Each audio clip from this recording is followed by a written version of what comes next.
Has Serafina shown up yet? I don't know. Haven't been able to reach her for days, and she's been silent in the group chat. Probably busy with something. Oh well, forget about her for now. Jessica Young nodded, her gaze sweeping over the women at her table. Before they'd gotten dressed up, they were goddesses. Now, they were goddesses among goddesses. And today, they had a new addition. Riley Song. She was a girl who just radiated a natural, disarming friendliness. Riley, how did you and Ash meet? Jessica asked. Chloe Vance had been instrumental in getting Riley to their table, deciding to bring her into the inner circle ahead of schedule. She was one of them now, after all. Riley seemed a bit distracted, only snapping out of it when Chloe gave her a gentle nudge. Oh, sorry, I haven't been feeling my best lately. A warm smile spread across Jessica's face. Don't worry about it. We were just asking how you met Ash. You mean Asher? Yes. Asher's helped me so much, Riley began, a new energy filling her voice. Just talking about him seemed to lift her spirits. It all started back when I was in middle school. She could have talked for 3 days and 3 nights, if time allowed. The women listened, processing her first sentence. Met him in middle school. A quick mental calculation based on Riley's age suggested Asher would have been in college at the time. Thinking about the rumors that always swirled around him, their blood began to boil. Damn it, he wouldn't even spare a middle schooler? That monster, their fists clenched tightly under the table. But just as quickly, their hands relaxed. Asher wasn't that kind of monster, was he? No, this was a classic case of him doing a good deed and then vanishing without a trace, leaving his accomplishments hidden. He had never once mentioned any of this to them. The women ground their teeth. That jerk, does he not consider us as people? By the time Riley finished her story, Jessica took a deep breath, a genuine smile on her face. Riley, you're a good kid. I like you. If you're interested, once you graduate, come work for Hayes Corporation.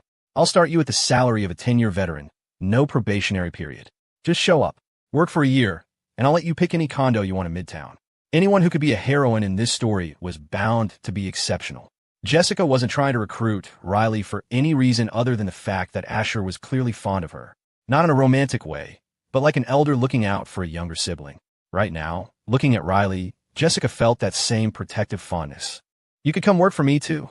Zara Thorne chimed in, starting the bidding war. Jessica shot her a wry look. Zara, honey, what would you have her do? Spend her days in firefights with you? Zara rolled her eyes. The Thorne family has plenty of legitimate businesses. You think I don't have a position for her? Oh, I'm sure you do. The position isn't what worries me. Jessica paused, her smile turning sly. I'm more worried about Riley ending up somewhere else. As the two powerful women vied for her, Riley was completely overwhelmed. Every woman at this table was staggeringly wealthy and influential, each one a titan in her own right. Next to these radiant swans, she felt like an ugly duckling no one wanted. But Riley Song had her own principles, her own resolve. She wasn't about to grovel or suck up to them just because they were from a higher social stratum. Excuse me, Ms. Yeah, Ms. Thorne, Riley interrupted, but I promised Asher a long time ago that I'd work for the Vance Corporation after graduation. Jessica's eyebrow twitched, not out of anger at being rejected, but at the formality. Riley, you don't have to be so formal. Just call me Jessica. Riley was momentarily flustered, thinking she had offended her. But even if Jessica had been angry, Riley wouldn't have backed down. Not unless Asher himself told her he didn't want her at his company. And you can call me Zara, Zara added, her expression completely serious. A blush crept up Riley's delicate features. The young woman, new to this world of power and high society, shyly replied, Okay, then I will. Jessica, Zara. Riley's shyness was genuine, not an act, and Jessica found it utterly charming. You can't live in New York without your own place, she declared. Let me buy you an apartment. And have you learned to drive? If you have, I'll get you a car. If not, sign up for lessons after the new year. I'll cover all the expenses. Riley shook her head, a wry smile on her face. Jessica, I can't accept something for nothing, but I truly appreciate the offer. For the first time, Riley was feeling the full, overwhelming malice of the capitalist class. They were just too generous. If she had that kind of money, she'd be throwing it at Asher without a second thought, trying to make him submit. But then again, her Asher wasn't interested in money. Riley, you can call me Lena, the A-list actress Lena, and chimed in with a playful wink. Asher was clearly protective of the girl, and besides, her earnest reactions were adorable. It reminded Lena of herself when she was younger. Cassie Lee jumped in too. Miju. Raina Gao wasn't about to be left out. Count me in. Riley didn't know whether to laugh or cry. She'd come to her benefactor's wedding and somehow ended up in the middle of a mass sister adoption ceremony. And every single one of her new sisters was a certified badass. She had done her homework before coming, looking up pictures online. Usually, photos were more flattering than reality, thanks to filters. But for these women, reality was 1,000 times more stunning than any picture. The lively, joyful atmosphere at their table drew the envious stares of countless onlookers, drool practically dripping from their mouths. Damn, if I could land just one of them as a girlfriend, I'd die a happy man. Watch your language, dude. This is a classy joint. No dogs or perverts allowed. Happy? Screw happy. I descend to a higher plane of existence. I'd trade 10 years off my life for one of them. Heh, you planning on never sleeping again, buddy? Sleep? Sleep is for the weak. If I had one of them, I'd never sleep again. Imagine having all of them. A man could die from that kind of happiness. Dude, just how much have you had to drink? Ignore that guy, he's still dreaming. Don't wake him up, just throw him out. You hear the crap he's saying? All of them? I'd be flying high with just 2. You're too greedy. I could fly with just 1. Riley was still reeling from her sudden acquisition of several absurdly wealthy and powerful new sisters. A CEO, a crime lord, a power broker, a superstar actress, a top executive. The list went on. Chloe, is it true your brother actually knows ancient martial arts? Cassie Lee asked, casually cracking a sunflower seed. The question was like a match to a fuse. The women's gossip-fueled curiosity ignited instantly, and all eyes, including Mac Prescott's, snapped to Chloe. The statuesque super soldier's eyes were practically sparkling with anticipation as she stared at her cousin. Spill it, cousin. Why didn't you tell me my cousin was such a badass until now? If I'd known earlier, I would have had him pretend to be my boyfriend ages ago. Chloe squirmed under the intense scrutiny. I wasn't there. I just heard from Victor Stone afterward that Asher was incredible. He said he took on Leo Flynn and his buddy 1-on-2. No problem. There was still no concrete proof that Leo was behind yesterday's attack, but that didn't matter. When it came to Leo Flynn, logic and evidence were irrelevant. At this point, if it rained unexpectedly, they'd probably blame him for it. Cousin, if he's that good, why didn't you tell me? Mac pressed, her voice filled with a mournful pout, her face a mask of regret. She wanted to spar with him. Damn it. Chloe looked bewildered. I just found out myself, and I wasn't there, so I don't know if Victor was just being modest or what. My brother isn't the type to lie, Riley's song interjected suddenly. She couldn't stand by and let anyone, not even Asher's own sister, cast doubt on her brother's honor. Sorry, Riley. My bad. Chloe apologized immediately. Riley shook her head. It's okay, Chloe. I know you didn't mean it. And maybe my tone was a little harsh. But my brother truly despises lying. It's more painful for him than death. I was there, Kate Young, the police officer, said, speaking for the first time. I was lucky enough to witness some of it. She then recounted the events with vivid detail, the memory still fresh in her mind. The women's mouths fell open, some forming perfect O's of astonishment. The time for the bride and groom's entrance was drawing near. Just then, another commotion erupted at the entrance. Holy hell, who is that? She's gorgeous. Calm down, man. Act like you've seen a beautiful woman before. Hey, beautiful, are you selling your bathwater? I'll pay a fortune. No weird reason. My stomach's just been upset, and my doctor said I should try drinking different brands of water. Damn, leg for days. I can't breathe. She's literally taking my breath away. I thought you guys were exaggerating until I looked over. Nope, I'm in love again. For real this time. Good Lord. Now, I finally understand the story of Helen of Troy. That's the kind of beauty that starts wars. Seriously, does anyone know who this goddess is? A figure emerged from the buzzing crowd, a woman of devastating beauty. She wore a high-slit black evening gown that created a stark, stunning contrast with her milky white skin. The V-neck line plunged elegantly, hinting at a chest that, while understated, possessed a fatal allure that many found irresistible. Her face and figure more than compensated for any perceived shortcomings. Elegance never goes out of style. Her natural aura was one of cool aloofness, keeping others at a distance. The entire ensemble was another massive bonus, enhancing her already otherworldly beauty. The dress was exquisite, but the woman wearing it was even more so. Normally, wearing black to a wedding would be a faux pas. But on this woman, it looked so right that not a single person would dare to criticize it. On the contrary, everyone felt it was the perfect choice, the only choice that truly fit her. After a few moments, someone in the crowd finally recognized her. Holy crap, that's Serafina Hayes from the Hayes family. I can't believe I didn't realize it sooner. Whoa, it really is her. My brain just short-circuited. Weren't the rumors that she and Asher Vance were in love? How did Scarlett Jo end up being the one to marry him? You don't get it, do you? The forbidden fruit is always the sweetest. I secretly celebrated when they broke up, thinking there were plenty of other fish in the sea. Now I realize what a monumental idiot I was. Asher made the right call. She's become a woman I could never hope to reach in a million lifetimes. Serafina was, after all, the original female lead. That cold, unapproachable aura was her signature. As everyone knows, the things you can't have are always the most desirable. It was a potent combination that proved irresistible to the onlookers. Once you fell for Serafina, you were lost for life. At the heroines' table, the women were just as stunned, massive question marks floating above their heads. Is that really Serafina? Did she get a body double? I don't know. Her vibe is totally different today. Someone go get her and bring her over here. Huh. A woman says no, but her heart says yes. Look at her. She came after all. Well, it's good that she's here. With her, as the main event, Scarlet Joe's thunder is definitely going to be stolen today. The women chattered excitedly. Serafina's appearance was a surprise, but the bigger shock was her new aura. It was so intensely cold and pure, like a lotus rising from the mud, untainted. They had the strange feeling that this person was a complete stranger, not the Serafina they knew. She was 1,000 times more glacial than before. Something must have happened to her these past few days.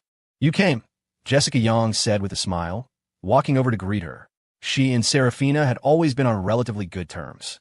Women are creatures of envy. It's a universal truth. Serafina's beauty sparked a tiny flicker of it in Jessica, but it was quickly replaced by a wave of smug satisfaction. The more beautiful Serafina looked, the more she would overshadow Scarlet. Now that their entire lineup was assembled, what could Scarlet possibly do against all of them? Yes, I'm here, Serafina nodded, a slight curve gracing her lips. That tiny smile was like a crack appearing in a glacier that had been frozen for 10,000 years. The onlookers' defenses shattered completely. This was just playing dirty. Damn, she's so beautiful my heart is melting. Hey, to the bathwater guy, I'm sorry I laughed so loud before. I officially apologize. Do you have any of that goddess brand bathwater? If so, I'll chip in. I'd like to try some myself. Count me in. What's wrong with spending a little cash on bathwater? It's still water, isn't it? A single smile from a beauty can ruin a man for life. I came to the right place today. From now on, I'm one of Serafina's simps. There's no shame in it. Goddess, please grant me your holy foot-washing water. God, you guys are disgusting. And you call yourselves rich kids. Look at you. Can't you act like human beings? Serafina, ignore them. I'm different. Please just spit in my face. That's all I want. The rest is just superficial. Damn, these guys are horny on Maine. You want her spit? Why don't you just die? Hey, buddy, save me some afterward or else. Whoa, Mom, wait, let me explain. It's not what you think. These whispers came from the tables farther back, spoken in hushed tones. The key was that they had the guts to say it out loud. Other scions of wealthy families, who harbored the exact same thoughts, simply stared at Serafina with unblinking intensity, trying their best to appear sophisticated and different. But beneath the surface, their primal desires were identical, and the fantasies playing out in their minds were far more lurid than what was being spoken. You seem different today, Jessica said, her words coming from the heart. Serafina tilted her head quizzically, a slight smirk playing on her lips. Do I? I don't feel any different. Oh God, that move was illegal. The head tilt. Just imagine, a stunningly aloof goddess suddenly gives you a cute, curious head tilt while responding in a soft, detached tone. How could that not be electrifying?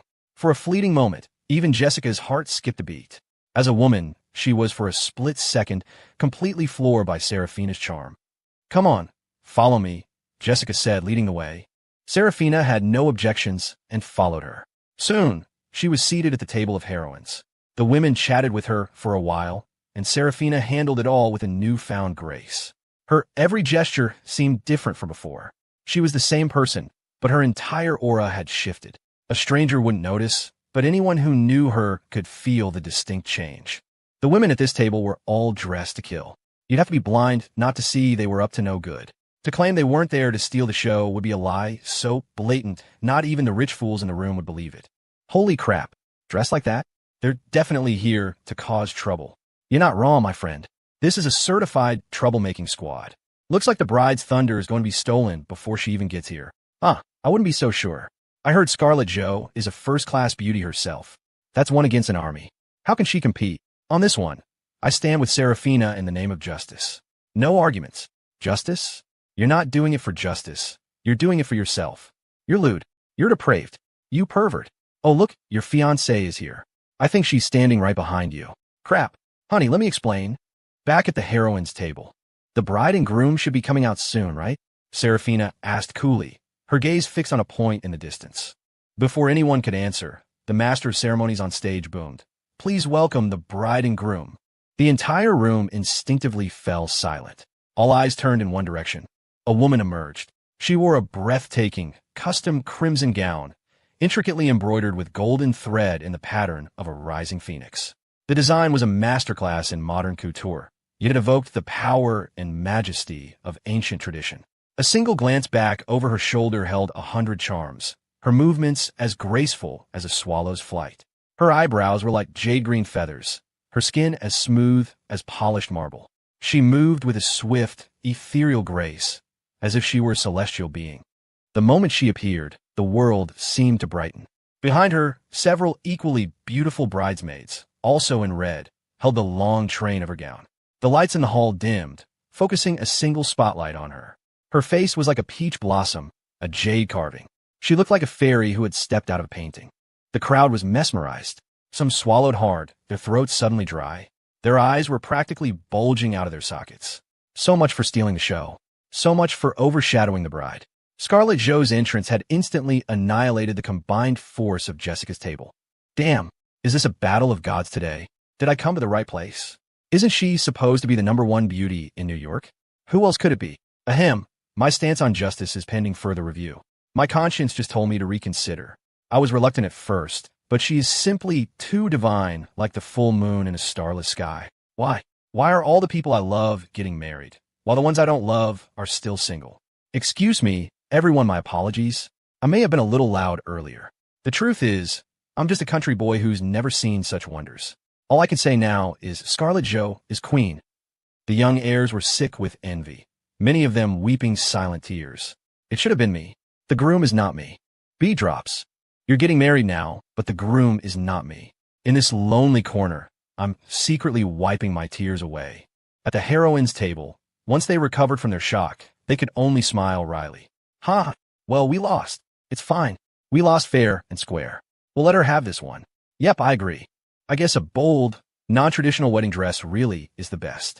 White is nice, but from now on, I'm a fan of red. Serafina remained silent, her eyes holding a complex mix of 3 parts envy, 3 parts coldness, and 4 parts unreadable amusement. A promise of a phoenix crown, a lifetime of peace. This life, a gentle breeze and bright moon, accompanying you to the ends of the earth. Scarlett walked with a gentle smile towards the center of the grand hall. A long red carpet had already been rolled out, and clouds of white mist from dry ice swirled around her feet, creating a celestial, dreamlike atmosphere. Her mother, Victoria Jo, dressed in an elegant red cheongsam, watched her daughter approach, her heart a whirlwind of emotions. Marrying off a daughter was a completely different experience from gaining a daughter-in-law. The little girl she had raised for over 20 years was about to belong to another family. For a parent, the joy was immense, but the reluctance to let go was even greater. "Mom," Scarlett said softly as she reached her. Victoria Jo, though no longer in her youth, was still a woman of remarkable grace. Well-maintained and poised, she looked more like a woman in her 30s than a mother in her 50s. Her nose twitched, and she responded with a tearful smile. "Yes, darling." The mother and daughter shared a hug. Perhaps it was their deep connection, but even the she-devil felt a profound emotional stir. She leaned in and whispered in her mother's ear, "Mom, it's not like I'm never coming back to see you." Victoria paused, then gave her a playful, scolding smile. "What are you saying on your wedding day? You are not allowed to come back." Huh? The she-devil was stunned. Was this the classic, a daughter married is like water spilled? The next moment, however, her mother's words dispelled that notion entirely. "You and Ash need to work hard. I want to be holding my grandbaby as soon as possible. Don't you dare come home to visit me and your father until you're bringing a grandchild with you." Scarlett froze, then 2 alluring blushes bloomed on her cheeks. That wasn't something she could just decide on her own. It required effort from both sides, didn't it? "Mom, I'll do my best." Victoria rolled her eyes elegantly. "What do you mean, dear best? Listen to me. It's a must. A must, a must," Scarlett repeated, her tone firm. But then she thought of Asher and couldn't help but feel a pang of worry. Ahem. I hope everything goes smoothly. A little further down the aisle, Scarlett saw Asher. And he saw her. The moment he laid eyes on the she-devil, Asher couldn't stop his heart from hammering in his chest. Beautiful. You're just too beautiful. Oh my God. You're a grown man, not some kid. Why are you getting so worked up? Calm down, stay calm. Don't forget your true home just because you've got a pretty wife. Screw home. I'm not going back. Can you blame me? I don't think so. I just want to go home. What did I do wrong? For a split second there, home didn't seem so appealing. The she-devil is much more appealing. Ping. Congratulations, host. You have received endurance +3. What the hell? Asher was dumbfounded. He hadn't even done anything. What was his system thinking? Before he could puzzle it out, Scarlet was by his side, her bridesmaids having dispersed. Well, how do I look today? Scarlet asked, her cheeks flushed, looking incredibly endearing. The powerful super vixen had transformed into the girl next door. The stark contrast was almost too much for Asher to handle.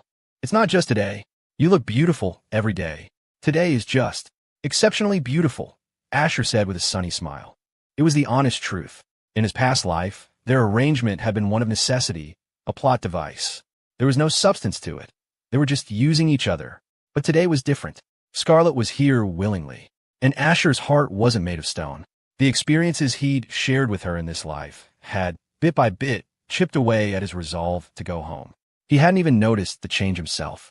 If the day came when he had to choose whether to stay or leave, he knew he wouldn't be able to walk away as nonchalantly as before. He would hesitate. He might even choose to stay. The she-devil smiled, a smile as warm as a spring breeze. A pleasant, intoxicating fragrance wafted from her, uplifting one's spirits. Seeing you so good at talking and flirting, I can rest easy, she said, her lips curving into a meaningful smile. What does that even mean? Aren't you supposed to be scared I'll cheat on you? Shouldn't you be trying to control me?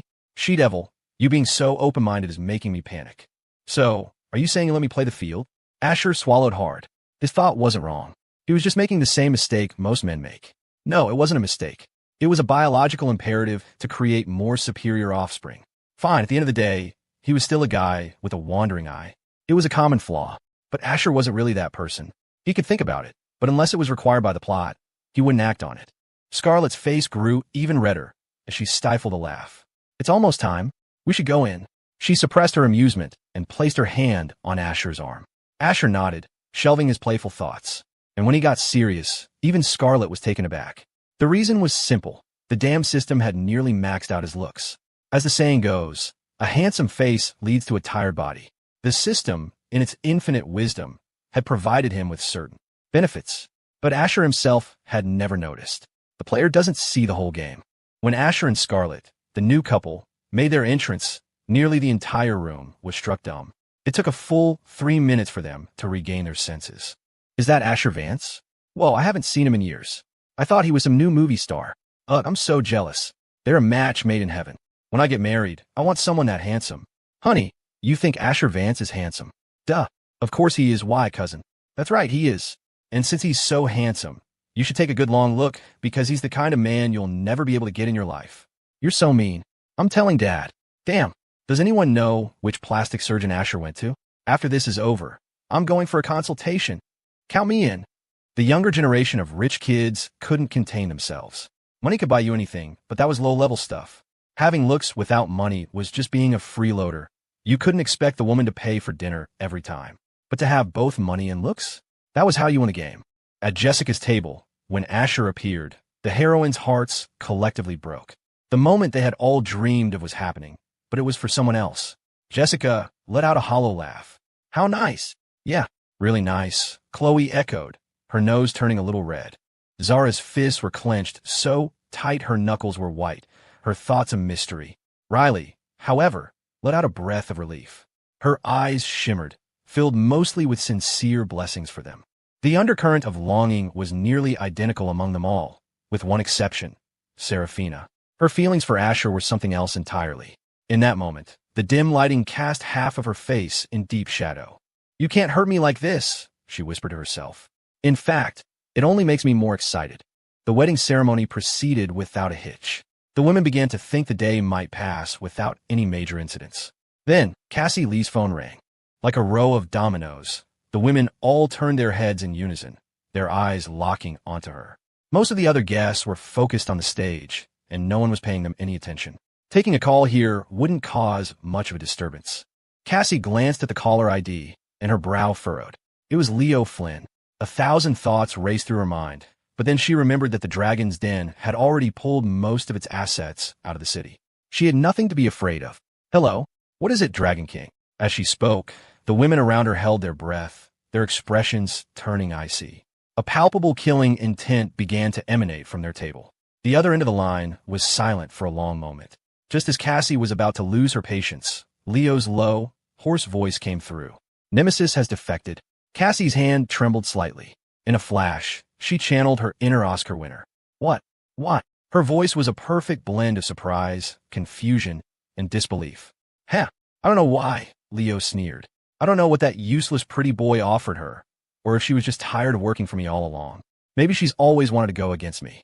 He paused, then suddenly asked, and you? What are your thoughts? The nerve of this guy. His doom is imminent, and he's still putting on a show. Cassie glanced at Raina Gao, making a subtle hand gesture as she replied, Every family has its rules, and the den has its code. Since Nemesis has betrayed us, she should be dealt with according to protocol. Dealt with according to protocol? Leo almost cursed it out loud. Anya could go wherever she pleased. No one could stop her. She was a ghost, incredibly difficult to pin down. Even in a direct confrontation, Leo wasn't confident he could take her down. This can't be rushed. I can't for the life of me figure out why she would betray me. Since you're still inside Vance Corporation, I need you to investigate. Cassie and Anya weren't exactly enemies, but they weren't close either, mostly keeping to themselves. Leo knew full well what Cassie was really thinking. As for Anya, she had never shown any strange inclinations. Her orientation was presumably normal. There was no turning her. She was a herbivore, a Zen master of assassins. Hearing Leo's shameless request, Cassie rolled her eyes. Stingy, useless, and he wants people to work for free. How can you even say something like that with a straight face? Do you have no self-awareness? Fine, I'll start investigating, Cassie said with a shrug. But let me be clear, I'm no match for Nemesis. Her message was crystal clear.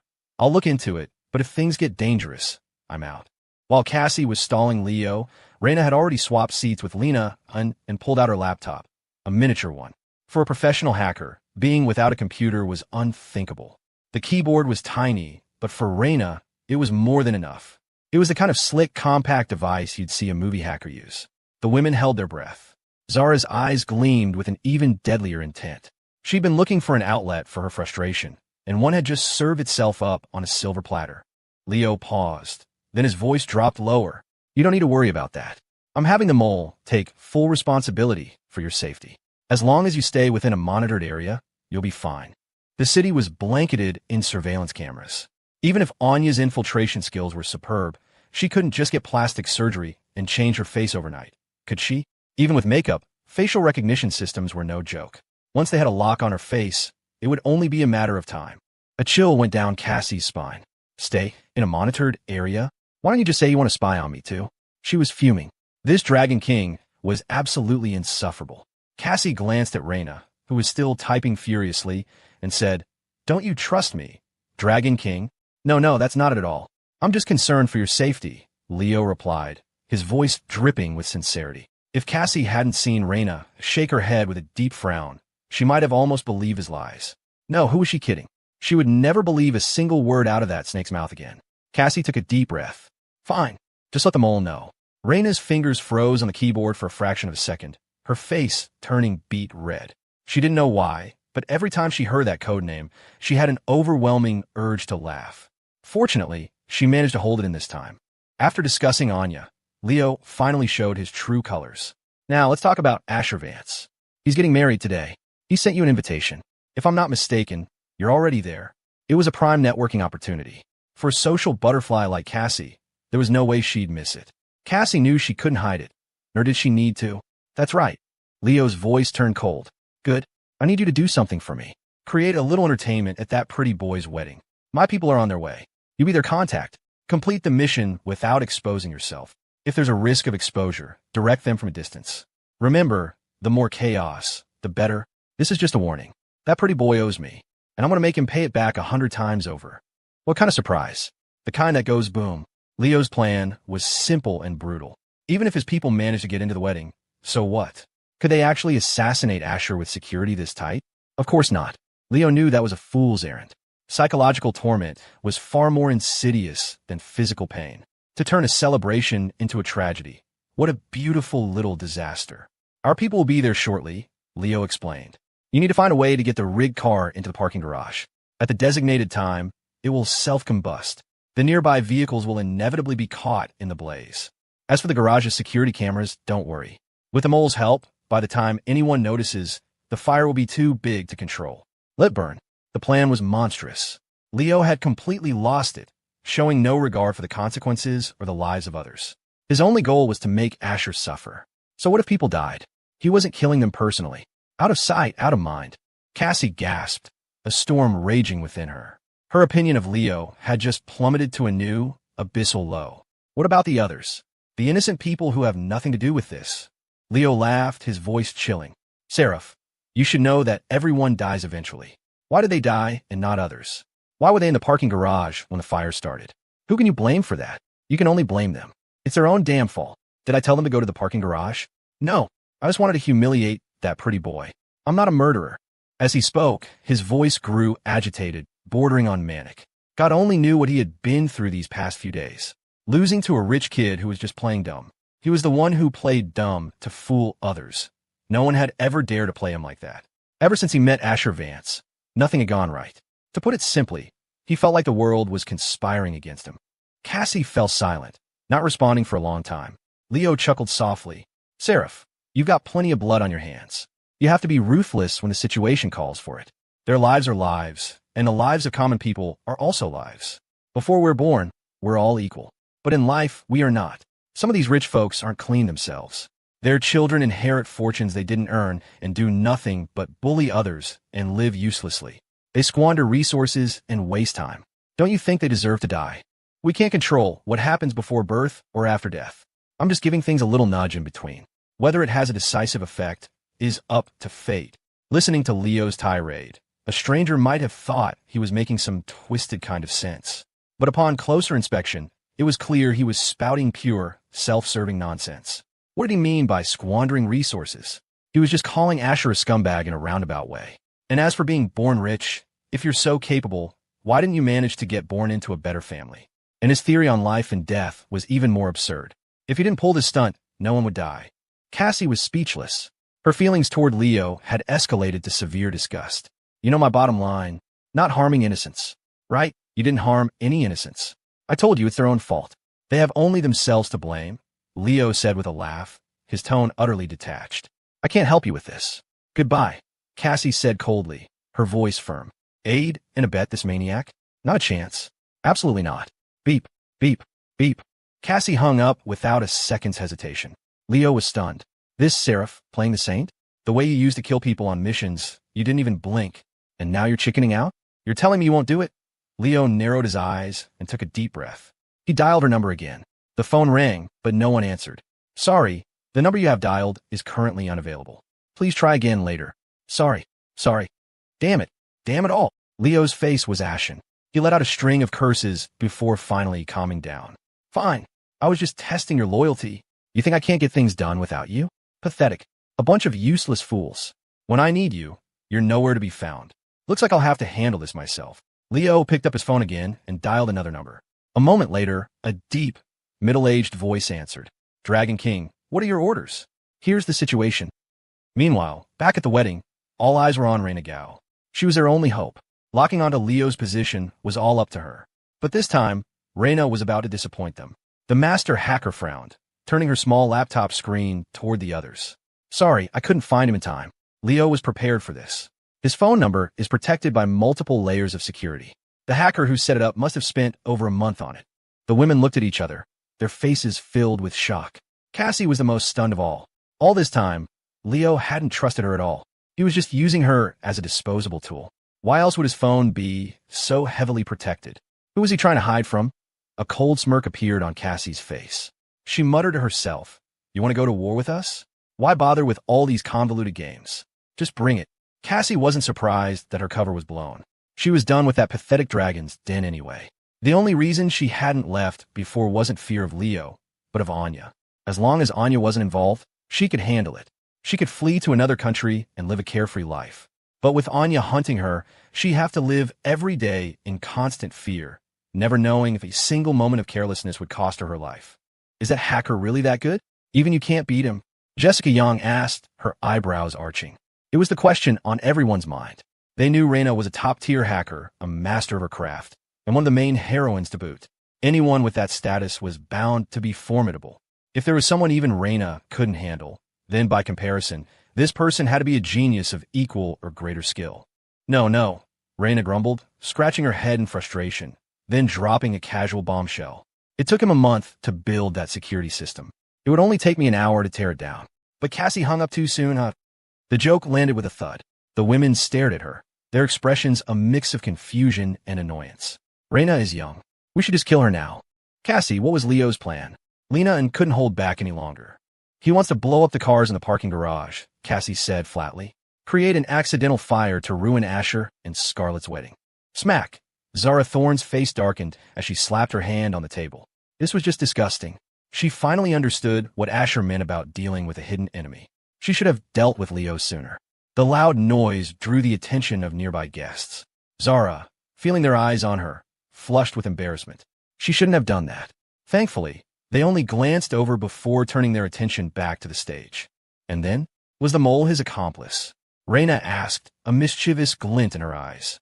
Cassie was bewildered. How did you know? Reyna couldn't hold it in any longer. Ah.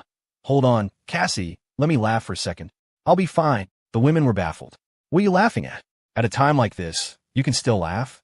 Reyna took a deep breath, then saw the others staring at her like she was an idiot. Explaining would only make it worse. So instead, she picked up her phone and made a call. Yeah, fourth table from the aisle. The one with all the pretty girls. Okay, come on over. She hung up. A moment later, a short figure appeared. A young boy with a lollipop in his mouth walked over, the look of annoyance on his face melting away as he approached their table. Sis, what do you need? Dad just sent me to convince you to come home, you know? The old man's too proud to ask himself, so he sent me. Cassie's eyes went wide.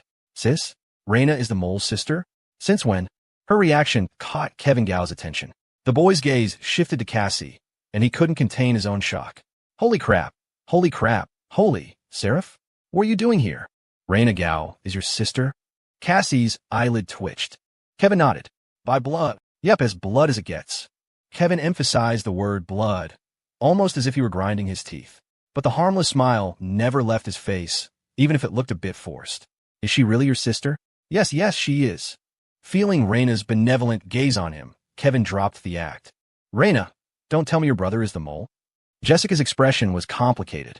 The other heroines looked like they'd seen a ghost. Was this a coincidence? How could they run into him here? It was too damn convenient. Kevin glanced at Jessica. This woman with a decent-sized chest. What's going on in her head? Can't she see the obvious? Does she need me to spell out for her? He sighed. Fine. Since you're pretty, I'll forgive you. That's right. I am one of the top 10 fighters of the Dragon's Den codename. The Mole. The Mole is just my codename, not my real name, he added with a smile. My name is Kevin Gao, and Reyna is my sister. He had made the introduction simple enough. As long as these women weren't complete idiots, they should understand. He hoped. The heroines' mouths were all hanging open in perfect O's, their minds blank. Reyna gestured for Kevin to pull up a chair. After he sat down, he chatted briefly with Cassie. His reaction was just as priceless as the others. Life was a wild ride. It turned out Cassie had flipped sides the moment she joined Vance Corporation. Or, more accurately, the moment she met Asher Vance. From Cassie's subtext, Kevin pieced together the real meaning. Sorry, he just offered me too much. And you, sir, have excellent taste. That last part was what Kevin imagined Cassie saying to Asher. Money was power. Resources were king. And having both money and resources made you a damn good king. Kevin's young heart took a massive blow. Damn it. If Asher became his brother-in-law, his life would be set. With the Vance family's backing, he could have anything he wanted. Damn it all to hell. He had initially been against this whole thing. Who the hell would have thought Asher would get married so fast? Oh, for F's sake.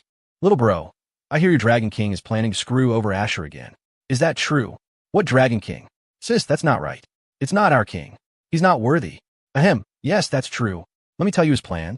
It's so twisted, the kind of plan that makes you think the guy who came up with it deserves to have a son with no. You know, he's worse than an animal. I despise underhanded cowards like him more than anything in this world. Kevin Gao's righteous indignation was so convincing he almost moved himself to tears. This had absolutely nothing to do with being intimidated by Anya's mere existence, of course. It's time we discussed how to take Leo Flynn out, Zara Thorne said coolly, shifting her crossed legs. The other women nodded in unison. For once, their opinions were perfectly aligned. Since Leo had made a move against Asher, they couldn't just stand by and do nothing. Before, they'd worried that if Leo died, Asher might follow him out of some misguided plot-driven loyalty.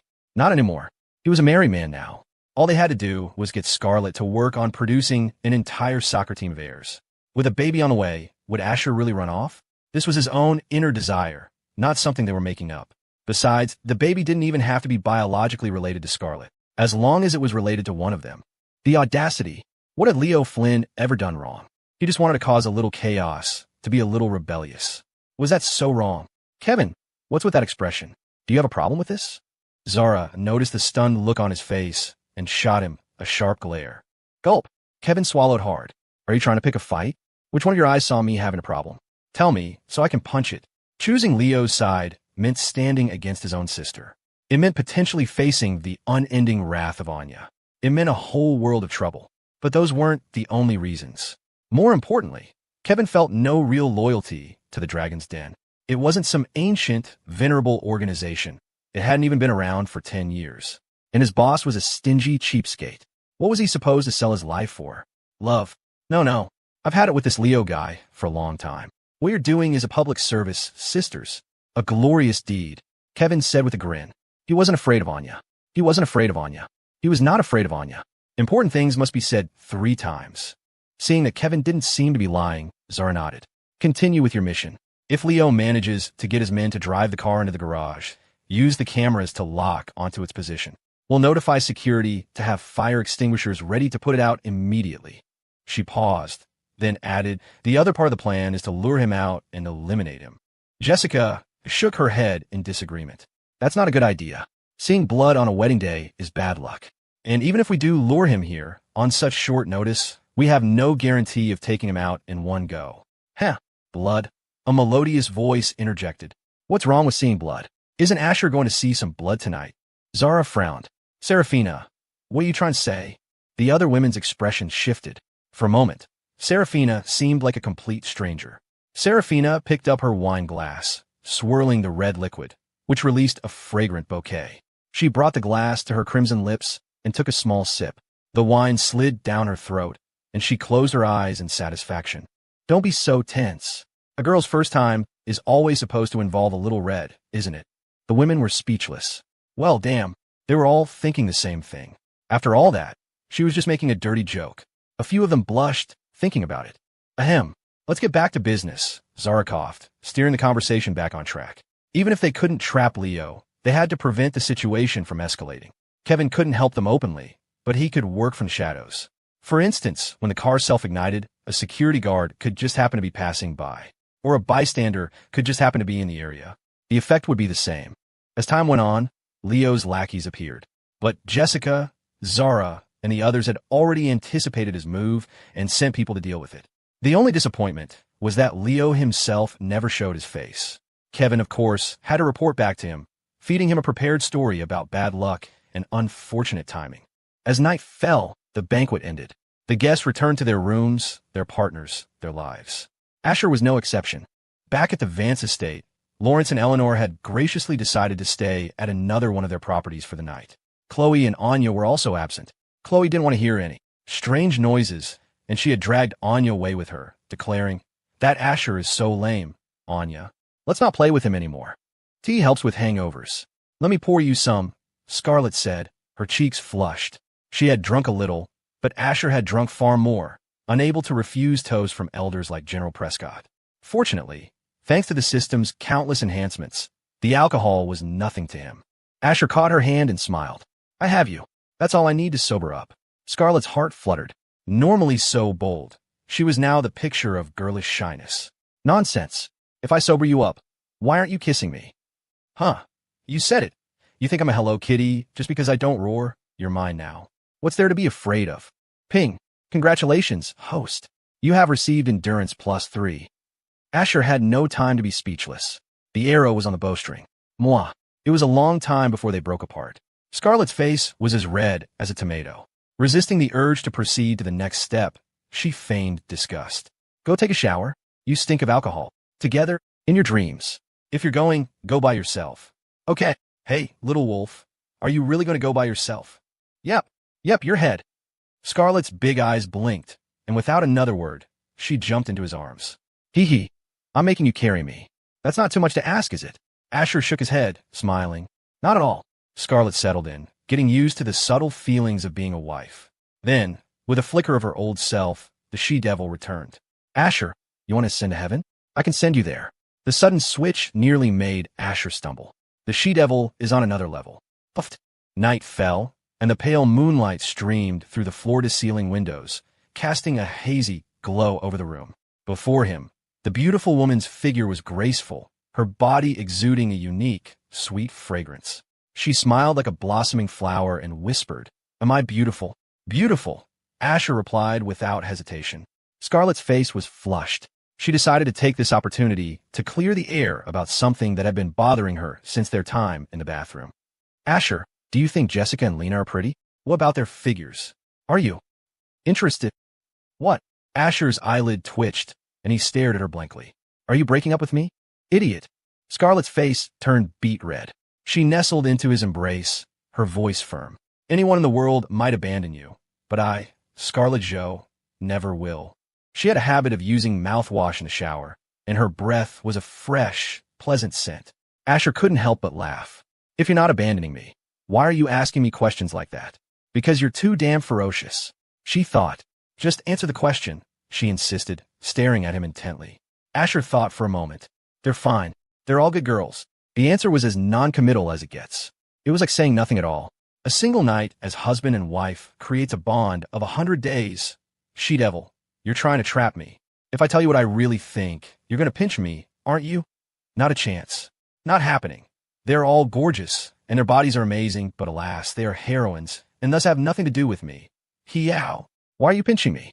A sharp pain bloomed from the soft flesh at his waist. He was stunned, not by the pain, but by the fact that the garbage martial arts skill the system had given him had failed him again. Useless at the most critical moments. After a moment, Scarlett's grip softened, and she began to gently rub the spot she had pinched. Does it still hurt? A little, really. I mean, it doesn't hurt a little bit at all. Asher deadpanned, rolling his eyes. Ha, you're so funny like this. Let's not talk about them tonight. Let's talk about us. Whoa, why do you keep talking about them? I didn't know you had this kind of kink. Are you a professional husband pimper? You're asking for it. Scarlett raised a small fist. Soon, they were wrestling playfully on the bed. As they say, fights that start at the head of the bed are settled at the foot. Elsewhere, Jessica Young couldn't sleep. She kept hearing a faint creaking sound. Click. She switched on the bedside lamp. Does the bed frame have termites? That's impossible. The cleaning staff is always on top of that. Could it be? Am I hallucinating because of what Serafina said this afternoon? Seeing red, the thought made her blush. She swung her bare feet onto the cold floor and padded into the kitchen. Opening the fridge, she pulled out a chilled bottle of Romanicani and poured herself a full glass. A few more glasses, and I'll be able to sleep, she mumbled to herself, downing one glass after another. One glass turned into 3, and before she knew it, she was slightly drunk. She let out a cute hiccup, her vision blurring. When her focus returned, tears were streaming down her face. Ash, you promised you'd marry me. In the end, you didn't keep your promise. Shaking off the thought, Jessica wiped her tears and returned to her room. Just as she lay down, the faint creaking sound returned. But this time, she slept soundly, because she knew the sound was real, and it was being made by the person she loved. The next morning, Asher, deep in sleep, felt a tickle on his nose, as if someone were deliberately brushing something against it. He could faintly hear a sweet voice whispering, Little wolf, you're finally mine. After this repeated a few times, achoo, Asher sneezed and woke up completely. He opened his eyes to see a naked she-devil leaning over him, tickling him with a lock of her hair. Well now, Asher said with a grin, his voice husky. You're not tired, are you? In that case, I'm coming for round 2. He made a move to roll on top of her. Hey, no more. Stop it still hurts. Scarlett immediately waved the white flag. It wasn't that she was a coward. It was that this man was simply not human. Fine. Asher relented. The she-devil had surrendered again. He knew he couldn't blame her. She had already done more than enough. If anyone was to blame, it was the damn system for stacking him with so many buffs. After a night of tempestuous passion, both of them were in high spirits, though Scarlet was clearly still a bit sore and moving stiffly. Asher dressed and asked, "What do you want to eat?" "I'll make it for you." Scarlet paused, confused. "You can cook." She knew how to make a few simple dishes, but that was it. People at their level had too many social engagements and too little time. The hours saved by eating out were worth far more than the cost of a meal, and she'd never heard of any man in their circle who knew his way around a kitchen. Asher just smiled. "I can whip something up. You could just deal with it." What a joke. If he weren't so lazy, he could prepare a state dinner. The culinary skills the system had granted him were still there. It would just take a bit of time. Scarlet assumed he meant simple, maybe even misshapen dishes. But since he wanted to show off, she wasn't going to object. She wanted to see what his cooking was like. If it turned out to be terrible, she could laugh at her little wolf. What was not to love about that? Go on then. I'll be waiting." In the bedroom, Scarlet changed into a comfortable set of loungewear. "Is my little wolf's cooking going to be awful?" she mused to herself. "Or has he been secretly practicing for a long time, just to show off for me? As long as it's not too disgusting, maybe I'll let him share some of the cooking duties." In truth, these were all just excuses. She simply wanted to spend more time being close to him. Nothing wrong with that. Click. The moment she opened the bedroom door, an intoxicating aroma wafted over her. The smile on her face froze. Given Asher's track record of pulling off the impossible, she thought, no way. Does my little wolf actually know how to cook for real?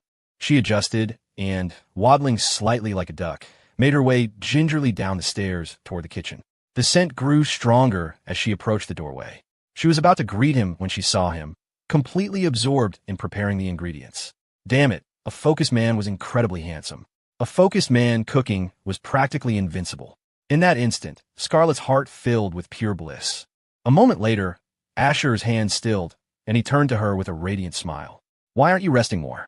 Scarlet blinked her large eyes, the she-devil looking utterly adorable and innocent. She joked, "I was afraid you'd cook something so bad, not even a dog would eat it." Asher, rinsing vegetables, shot back. "Well then, let's hope a certain someone doesn't turn into a little puppy later." "Don't worry, that won't happen," Scarlet said with a grin. "How could I turn into a puppy eating my husband's cooking?" Asher set aside the banter. "You should go wait outside. The smoke and fumes in here are too strong." Scarlet shook her head and walked into the kitchen. "I'm not as delicate as you think." "All right then." Asher shrugged and went back to work. Scarlet watched like a curious child as he picked up a cut of beef brisket. There were no flashy, unnecessary movements. His knife work was a single, fluid motion, a pleasure to watch. She found it incredibly soothing. In no time, the brisket was cut into perfectly uniform cubes. If someone were to measure them with a ruler, they would discover that every single piece was identical in size. He placed the cubes in a pot of cold water to blanch, allowing the impurities to be drawn out as the temperature rose. He skimmed the scum, rinsed the meat in cool water, then brought a new pot of water to a boil and added the beef along with a special blend of seasonings he had prepared. He let it simmer, knowing it would need at least an hour. While the brisket stewed, Asher moved on to the next dish. He placed a whole branzino on the cutting board and scaled it with his knife. Swish, swish. The blade flashed. A clean incision opened along the fish's belly, and he deftly removed the innards and gills. After rinsing it, he laid the knife flat against the fish's back and pushed upward. The entire process was as smooth as flowing water. If a master fishmonger had been present, they would have gasped in awe at his almost supernatural skill. Scarlet was dumbfounded. Before she could even process it, Asher had removed every single bone. He was making a specialty dish, boneless steamed branzino. Of course, the key to a great dish was the seasoning, and the difference between good and great often came down to the sauce. After a flurry of activity, the kitchen was filled with an overwhelmingly delicious aroma. Scarlet's stomach responded with a loud, cooperative growl. "You should go wait outside now," Asher suggested. "No way. Didn't you say you'd let me watch?" "Ha ha. I'm afraid you'll start drooling and ruin your image. I still have the main course to prepare. I don't think you can handle it." She scoffed. "Can't handle it? Please. I survived last night, didn't I? You think this little thing is going to get to me? Who are you looking down on?" Despite her words, her body betrayed her.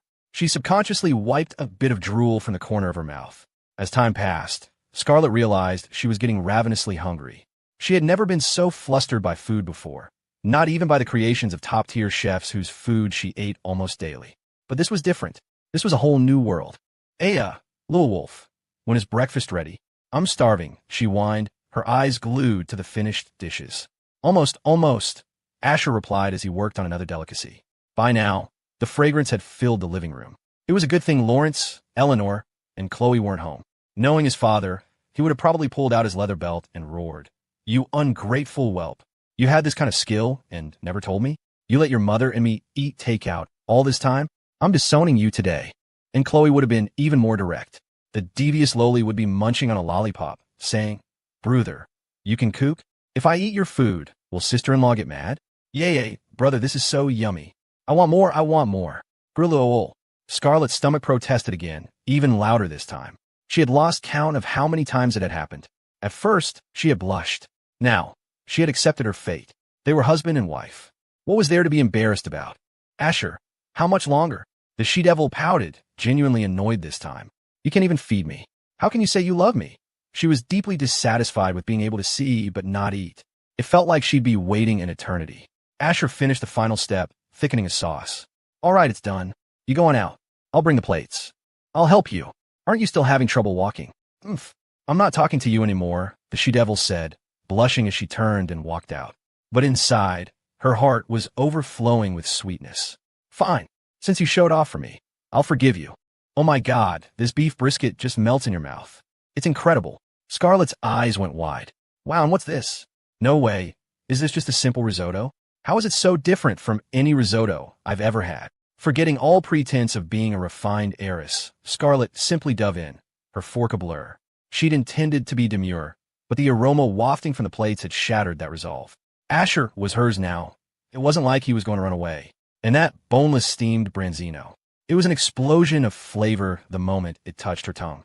Silky, tender, impossibly fresh. Her beautiful eyes widened even further, and soon her fork was moving so fast it was just a silver streak. The sheer velocity of her consumption was a sight to behold. Asher watched, half in awe, half in amusement. Slow down. No one's going to steal it from you. I will not. Asher, why didn't you ever tell me you could cook like this? This is an act of war. I have to retaliate. Ahem, you never asked. You couldn't have given me a heads up. I only answer when asked. No questions, no answers, he said with a laugh. So if we weren't married and I asked, would you have told me? No. Scarlett paused for a fraction of a second. Then her fork-wielding hand moved even faster. Ugh, I'm so mad. Don't try to stop me. You know, if you eat that fast, you'll turn into a little piglet. You're the piglet. And even if I become one, I'll be your little piglet, the she-devil declared, shifting into full-on playful pout mode.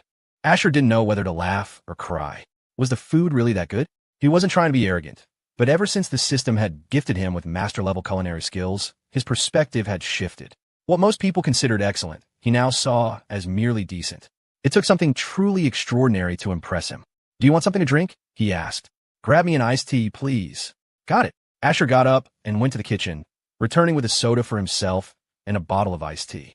When he got back to the table, he froze. You finished all the branzino? Yeah. Did you make any more? No. Oh, then there's no more. Asher felt himself turning to stone. What kind of wife had he married? Was this a woman or a black hole with a fork? An hour later, every single plate on the table was wiped clean, looking as if a swarm of locusts had descended. It was beyond a simple robbery.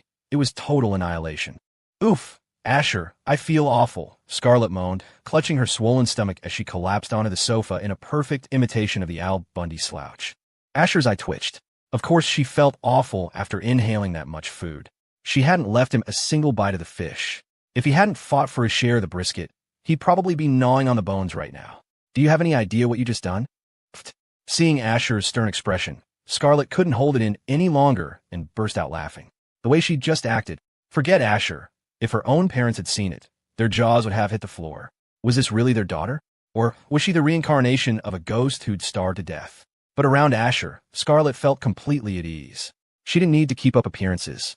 After all, she could hear his thoughts, couldn't she?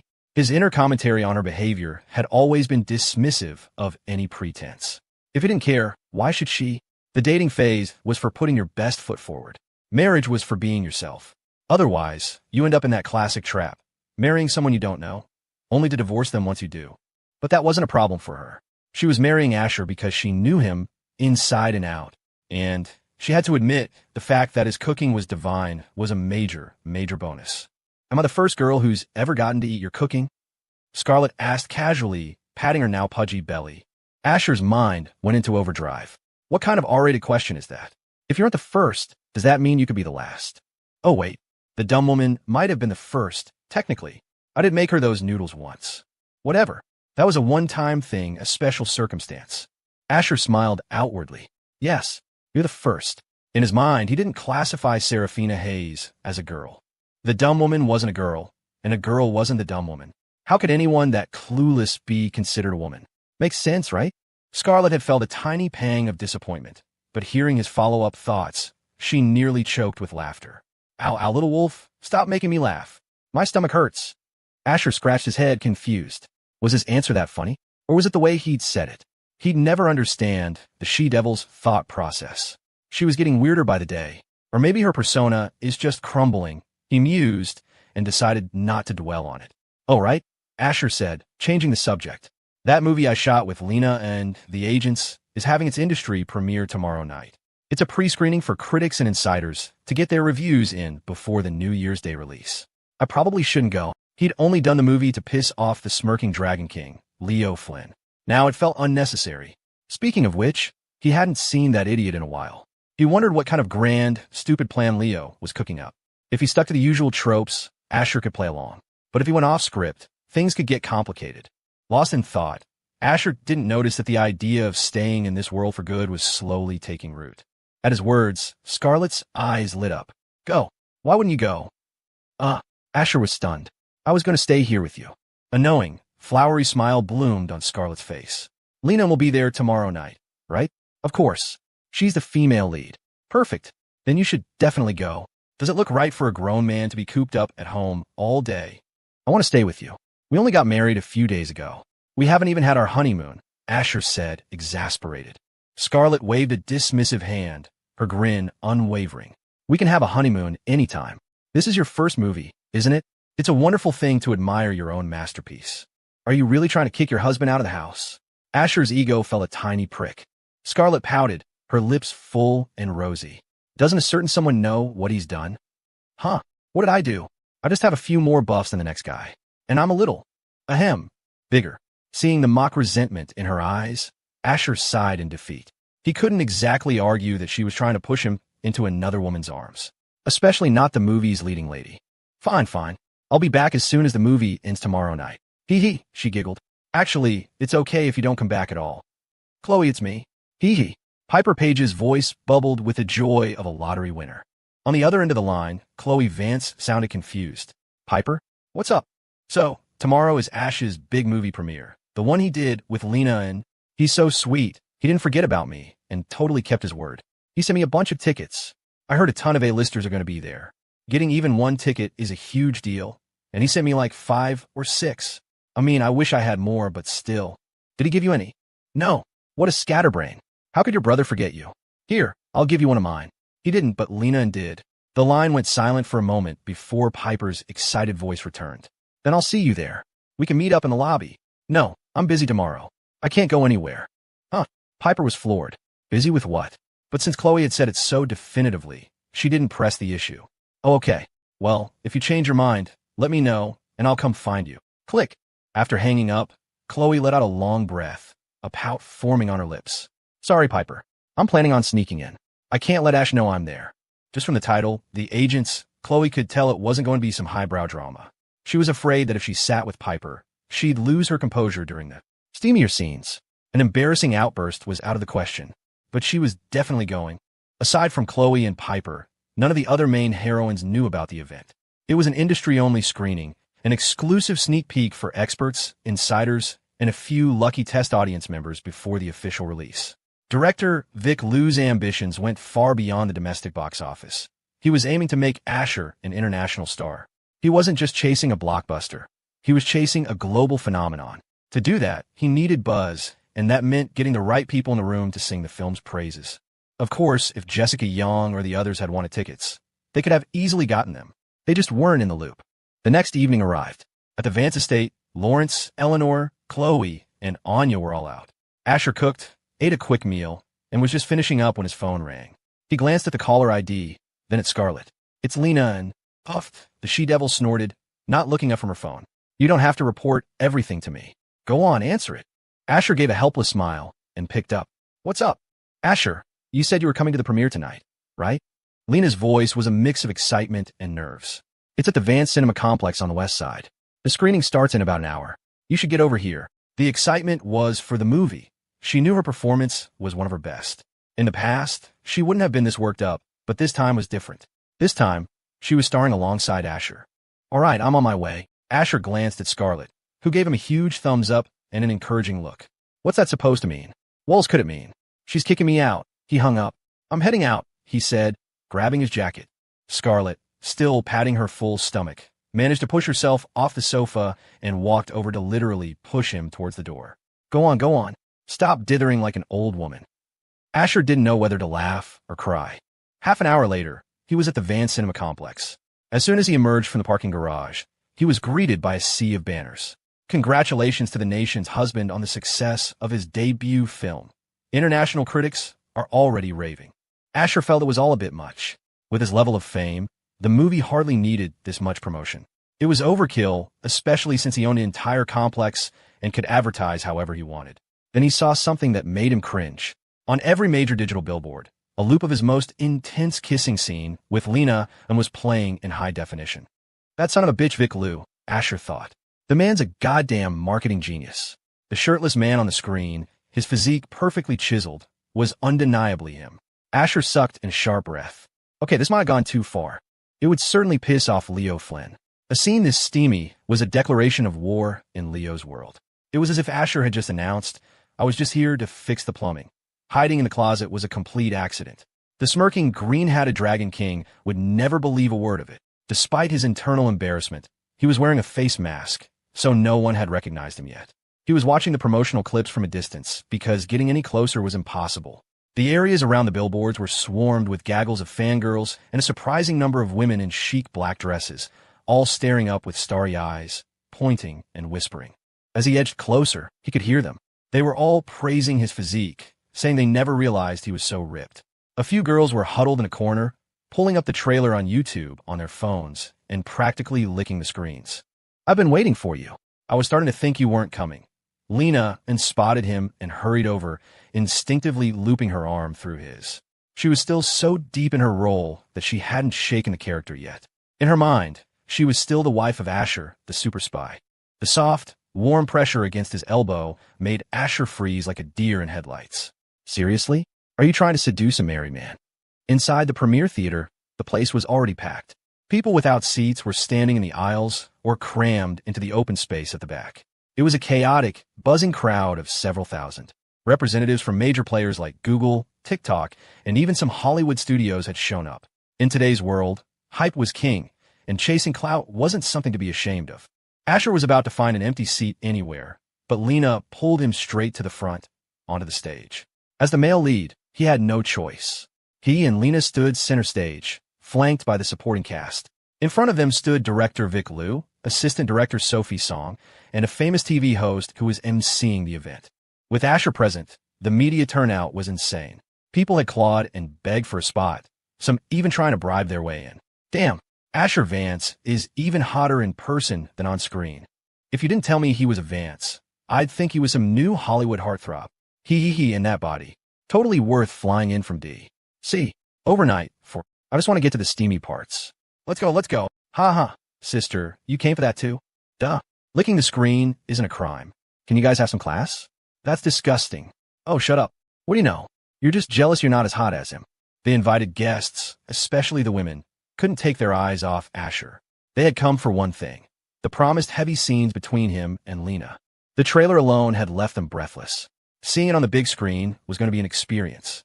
Meanwhile, in another part of the theater. Wow, Ashley Brooks, see? I told you my brother Ash was handsome. Now do you believe me? Piper Page was practically dancing in her seat. Her two friends stared at the stage, mesmerized, and nodded in unison. I was like 90% convinced from the trailer, Ashley said. Now I'm at 110. Honestly, when you look like that, who even cares if your acting is terrible? Brooke added. Uffed. He's from a mega-rich family. He doesn't need to act for a living. Exactly. Ha ha. Imagine being able to get by on looks alone, but deciding to rely on talent instead. The nerve. Hearing her friends jokingly diss Asher, Piper pouted. My brother Ash is not what you think. He's amazing at everything, okay? In truth, outside of the cast and crew, everyone assumed Asher's performance would be a train wreck. He was a rookie who'd never acted a day in his life. How good could he possibly be? His detractors already had their scathing reviews mentally drafted. Good effort. Please don't do it again. Wow, I'm speechless. I've never witnessed a performance quite like that. I'm sorry, but I just can't appreciate your art. At a wedding, I can sit through the whole meal. In this theater, I couldn't last 3 minutes. Congratulations to the brilliant Lena Anon starring in the biggest bomb of the year. What a waste of Lena's talent. Such a shame. Of course, if Asher were to offer them a hefty consulting fee, those reviews were entirely subject to change. From the moment Asher stepped on stage, the female host's eyes kept darting toward his chiseled abdomen. God only knew how many times she'd replayed that trailer at home. The buzz in the room grew louder, finally shaking her from her reverie. She cleared her throat and began. Good evening, everyone, and welcome to the premiere of The Agents. Her voice was smooth and captivating, quickly commanding the room's attention. Director Liu, I believe everyone here tonight is dying to know the same thing. How on earth did you convince Mr. Asher Vance to star in your film? And how did you persuade an actress of Lena Ann's caliber to join the project? She had to ask. It was the question on everyone's mind. Asher didn't need the money, and the theory that he was trying to hook up with Lena had been torpedoed by his wedding just days ago. As for Lena, she was known for her integrity. She only took good scripts. She never did trash. She was one of the few truly high-quality actresses in the industry. Her filmography was stellar, with her only bad films being from early in her career, and even those were now considered classics, just with a slightly less polished performance. Vic Liu took the microphone, his face beaming. Haha, what power do I have to get, Mr. Vance? It was entirely him doing me a favor, giving a small-timer like me a chance. I'm just a director who got lucky. This shameless sycophancy made the other veteran directors in the audience cringe. What happened to your principles, Vic? Your whole brand was about quality, artistic integrity, and never compromising for a paycheck. And now you're selling your soul for a few bucks. You're a disgrace to the profession, the directors muttered amongst themselves. Fine, you took the money. You can fluff him up a bit. We'll look the other way. But you're praising him like he's Daniel Day-Lewis. Are you insane? You can't just manufacture an Oscar winner. Ahem. Vic coughed. He was being completely sincere. It had nothing to do with flattery, but he knew when to pull back. As for Miss Lena, and her decision to stay was entirely her own. I didn't force her. You can trust her commitment to quality. Clang. A spotlight hit Lena. She was stunning in an emerald green gown, her milky white skin glowing under the light. The V-neckline was alluring, her lips a bold rose red. The combination of her ethereal aura and flushed cheeks created a fatal attraction. The host stared at Lena, completely bewildered. Lena, I can't believe you'd sell out like this. What happened to the art is my life? TSK women. Even you couldn't resist the power of capital. My last bastion of hope is gone. Lena simply raised the microphone to her lips and said succinctly, That's correct. Is that it? The host had been expecting a moving, heartfelt story from Lena. She had clearly overestimated the situation. Thank you for your answer, Missin, the host said with a forced smile, turning her attention to Asher. She glanced at her cue cards, organized her thoughts, and began. Mr. Vance, hello. You're already a major public figure, but to our knowledge, you've never participated in any film projects, nor have you had any formal training in acting. This is your debut, correct? She paused, letting the question hang in the air. This isn't just my question. It's on everyone's mind. Could you shed some light on this for us? Swish. Every eye in the room swiveled to Asher. For his fangirls, it was the perfect excuse to stop stealing glances and start staring openly. Appreciating art, after all, was a noble pursuit. Asher took the microphone and offered a calm, honest smile. Hello. You're right. This is my first film, and I've never had any professional training. And he wasn't lying. Why would he need slow, tedious training when the system could just download the skills directly into his brain? It was much more efficient. To the clueless audience members, his answer wasn't a big deal. Acting skills were secondary. His looks were the main event. The female photographers in the press pit went wild, their cameras flashing nonstop. He was even more handsome in person, and this was a rare opportunity they couldn't afford to miss. Once the premiere was over, he'd be gone. But for those who had worked with him on the film, especially Vic Liu and Sophie Song, his statement was utterly baffling. They had witnessed his performance firsthand. It was, in a word, flawless. It wasn't the work of a rookie. His skill was on par with, if not superior to, veteran Oscar winners, who at least made the occasional mistake. Asher never did. They were convinced he was just being modest, but they had no evidence to prove otherwise. It was like a billionaire saying, "I'm not interested in money." The ultimate power move. The host nodded, not surprised, her gaze fixed on Asher's impossibly handsome face. "All right, Mr. Vance, there's another question everyone is very curious about." She took a breath. "What made you suddenly decide to get into acting? Was it a personal hobby or something else? And you chose to partner with Lena, and did you decide to do this movie because of her?" "That sounds like several questions," Asher noted wryly. The host's cheeks flushed. "My apologies, Mr. Vance, my mistake. If you'd rather not answer, you don't have to." "It's fine," Asher said without a second's hesitation. "I did this movie because of Lena, and thank you for asking such a perfect question. Camera, right here. That's it. You know what you're doing. You get a bonus tonight. Did you see that Green Hat Dragon King? You'd better step up your game. Your grand revenge is waiting. Think of something new to throw at me. Don't be a coward. Let's get this show on the road." Hiss. A collective gasp went through the crowd. This was the richest man in New York, and he didn't even bother with pretense. Money really could buy anything. A wave of jealousy washed over the room. Even if everyone was thinking it, to say it out loud like that, it was a level of audacity they could only dream of. The host's smile faltered. "If I remember correctly, Mr. Vance, you have a wife." "Ahem, my apologies, I've overstepped." "Don't worry about it," Asher said, looking more amused than annoyed. "My wife knows. In fact, she encouraged me to do it." God, he was trying so hard to be a good, devoted husband now. But for some reason, the she-devil seemed to enjoy it when he played the part of the scoundrel. What was he supposed to do? He was helpless. But to the audience, his earnest explanation sounded like something else entirely. This wasn't a wife's encouragement. It was a power imbalance. The Joe family was nothing compared to the Vances. Scarlett Jo had no choice but to let her husband do as he pleased. Being powerful meant you could say anything, and people would believe it.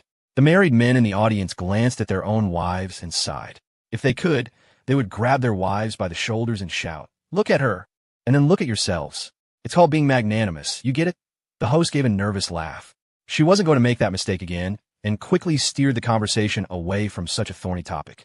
She had no idea if Asher was telling the truth, and pressing the issue could lead to a very public, very awkward moment. This was a live broadcast, after all.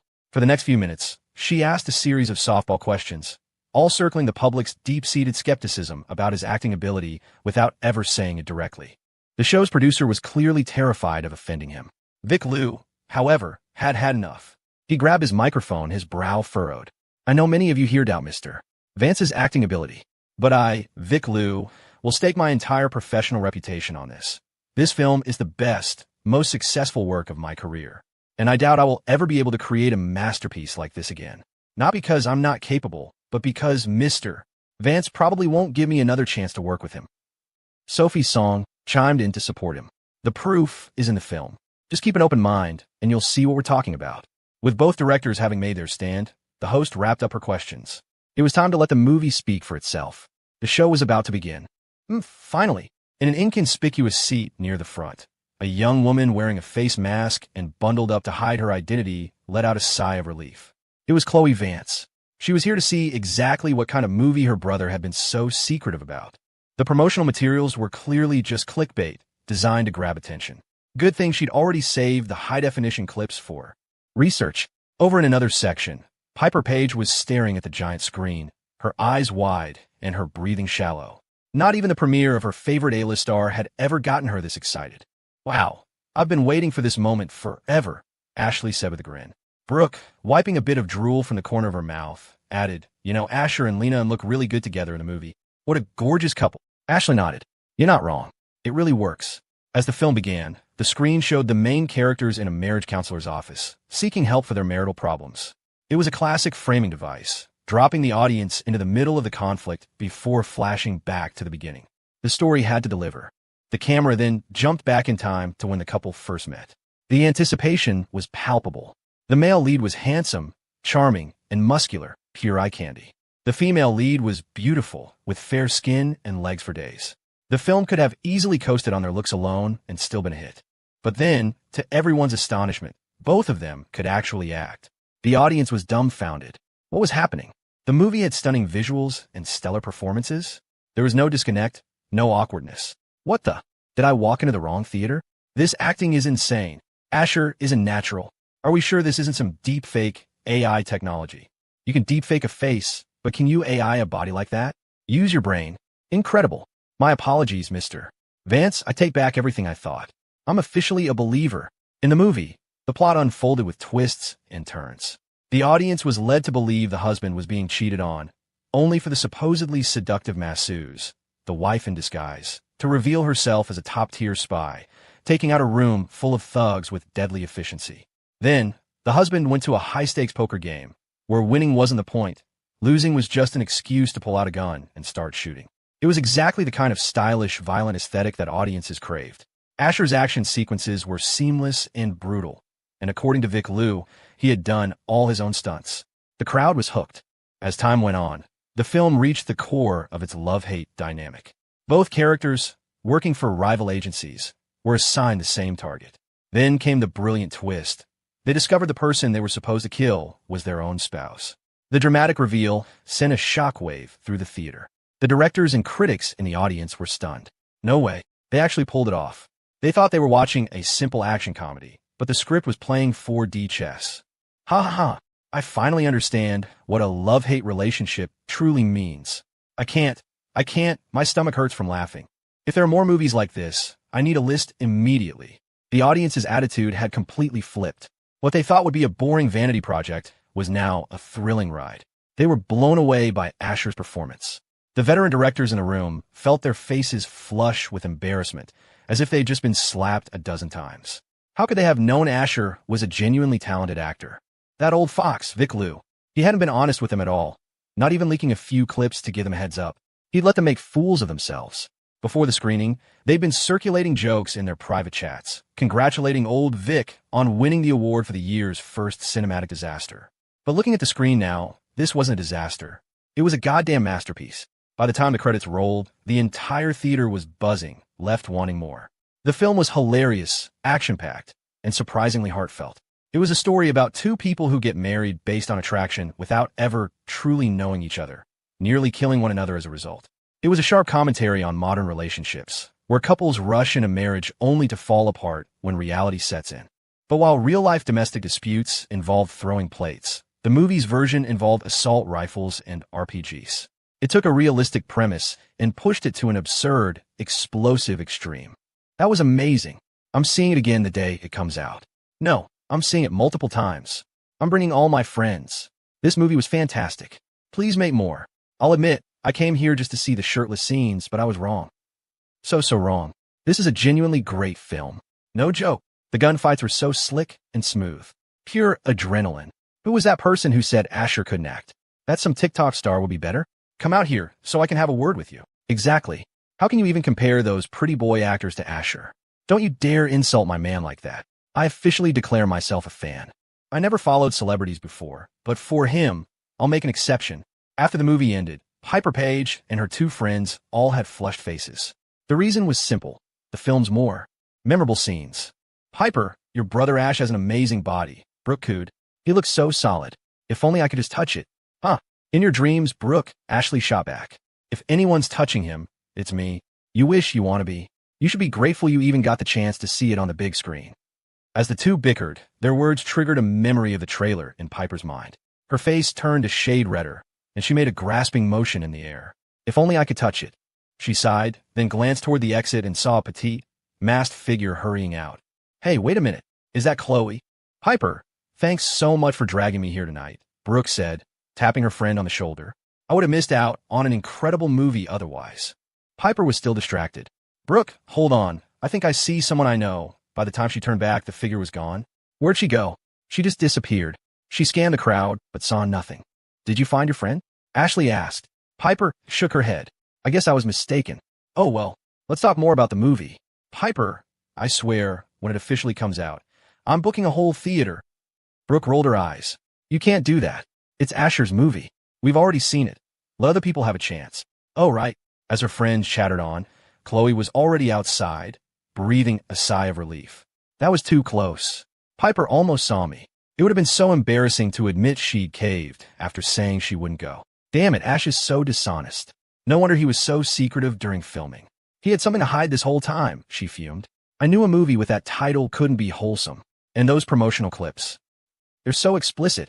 My brother's body has been seen by everyone. Beneath her mask, Chloe's face was beet red. It was bad enough she had to share him with the other girls, but now she had to share him with the entire world. Unacceptable. Filled with a new sense of purpose, she pulled out her phone and dialed a number.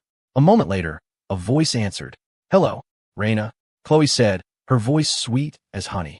The sound of her name, spoken so sweetly, made Raina sit up straight. "What's up, Chloe? Anything you need, you just say the word. I'll make it happen." A small smile played on Chloe's lips. "Have you found Leo Flynn's location yet?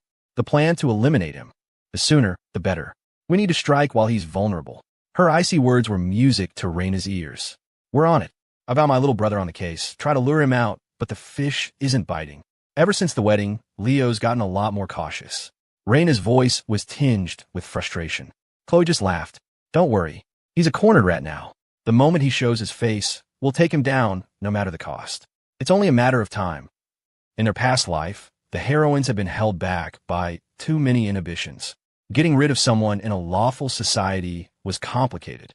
Even if you escaped legal consequences, you could never escape your own conscience. Not unless you abandoned it completely.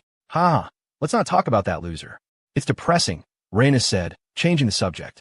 Your brother's movie with Lena is about to be released, right? Tonight was the premiere. Chloe froze. "Yeah, why?" "Just between us, after the gala, I got some of director Lou's personal info from Lena and I used it to hack into their system and got my hands on the original, uncut film in full 1080p Blu-ray quality. I've watched it. Your brother is ahem. Your brother's acting is amazing." Raina quickly corrected herself. She wouldn't tell a soul what she'd really done while watching it. It wasn't her fault. Asher was just too tempting. Chloe's eye twitched.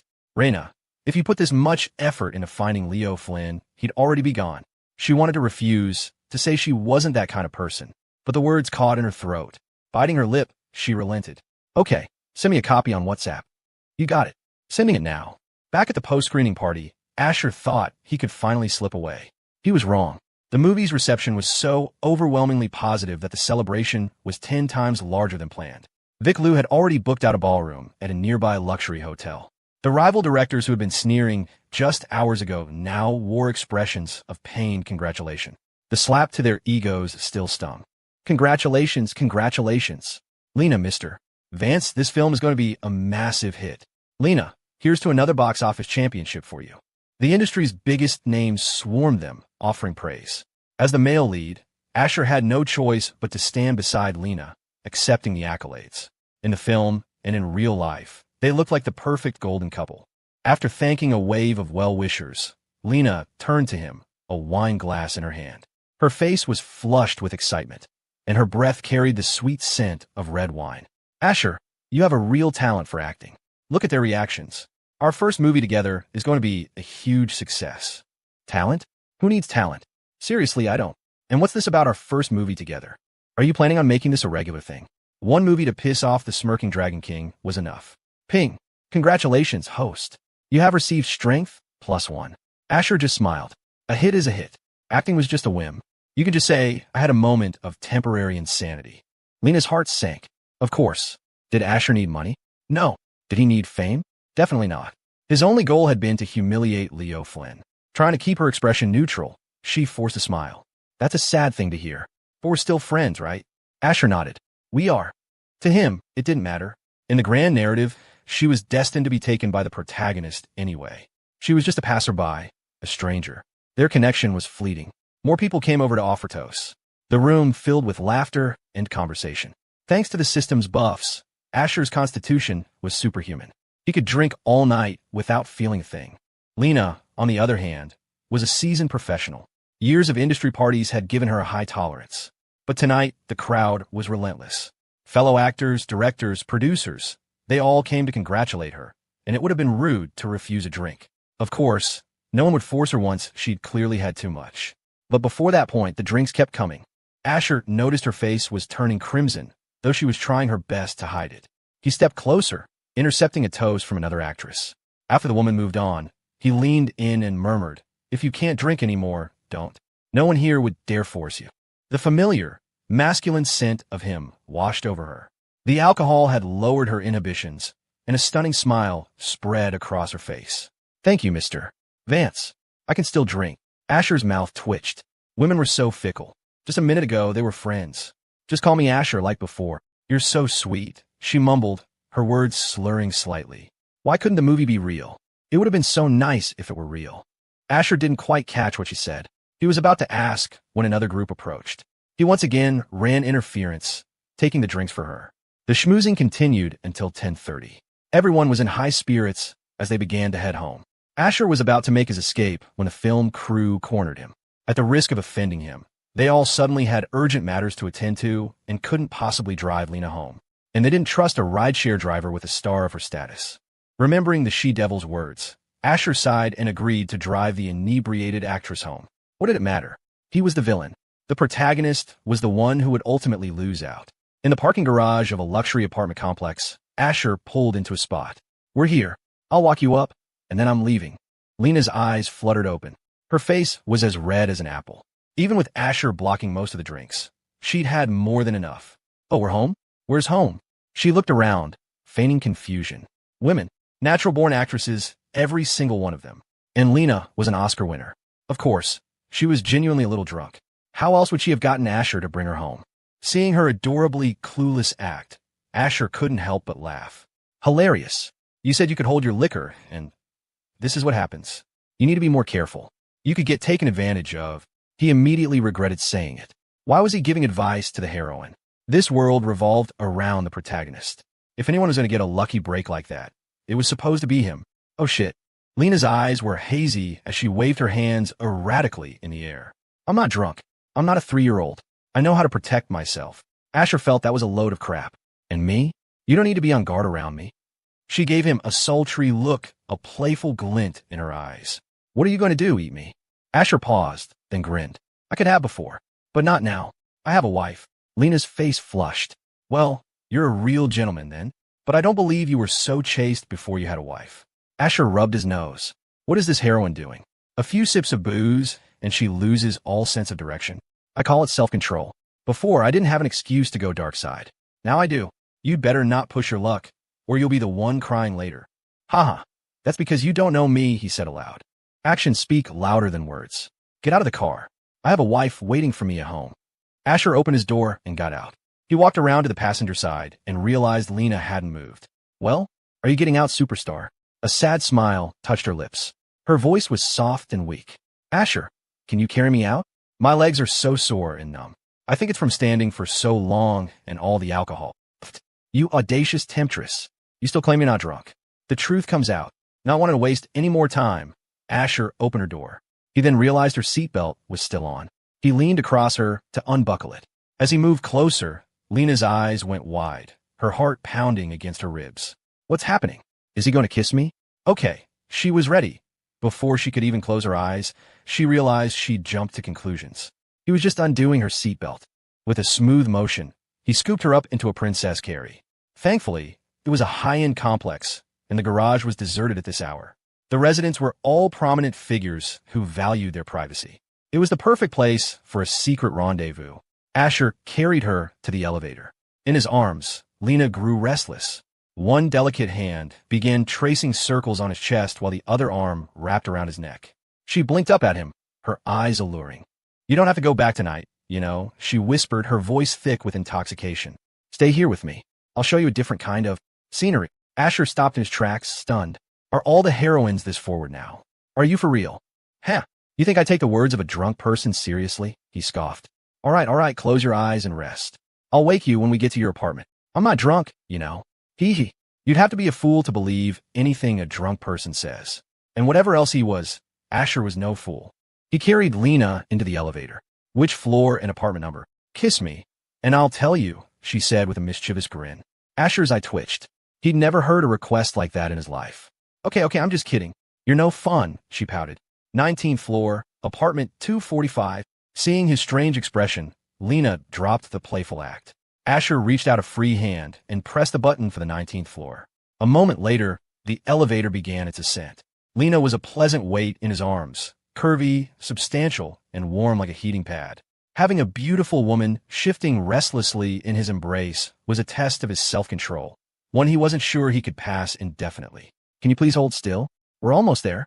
You can squirm all you want then. No, I don't want then, I want now, she murmured.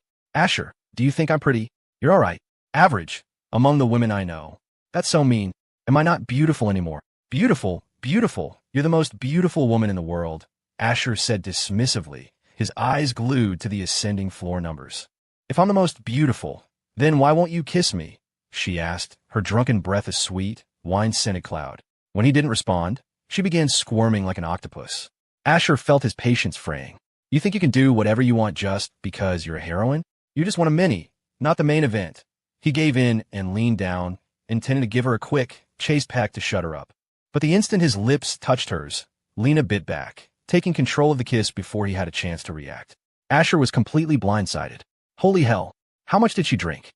Is this really necessary? I'm pretty sure I drank most of the booze tonight, and you're the one who's this wasted. Unbelievable. She-devil, I can't explain. It's not what it looks like. I was forced into this. Your husband is a respectable man.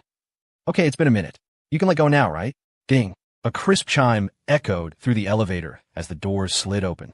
Asher and Lena both froze. This wasn't the 19th floor. Someone was getting on. The man waiting outside stopped dead, his jaw dropping. What the hell is this? Can't these kids wait until they get home? Are they that desperate? The man was speechless. God knows, he wished he were. Huh. Hey man, your girlfriend's a real looker, the man said, stepping inside and trying to break the awkward silence. Neither Asher nor Lena responded. They were a little busy. The presence of an audience seemed to have made Lena even more enthusiastic, clinging to him like saran wrap. Asher sighed internally. I have no choice but to play along with this performance.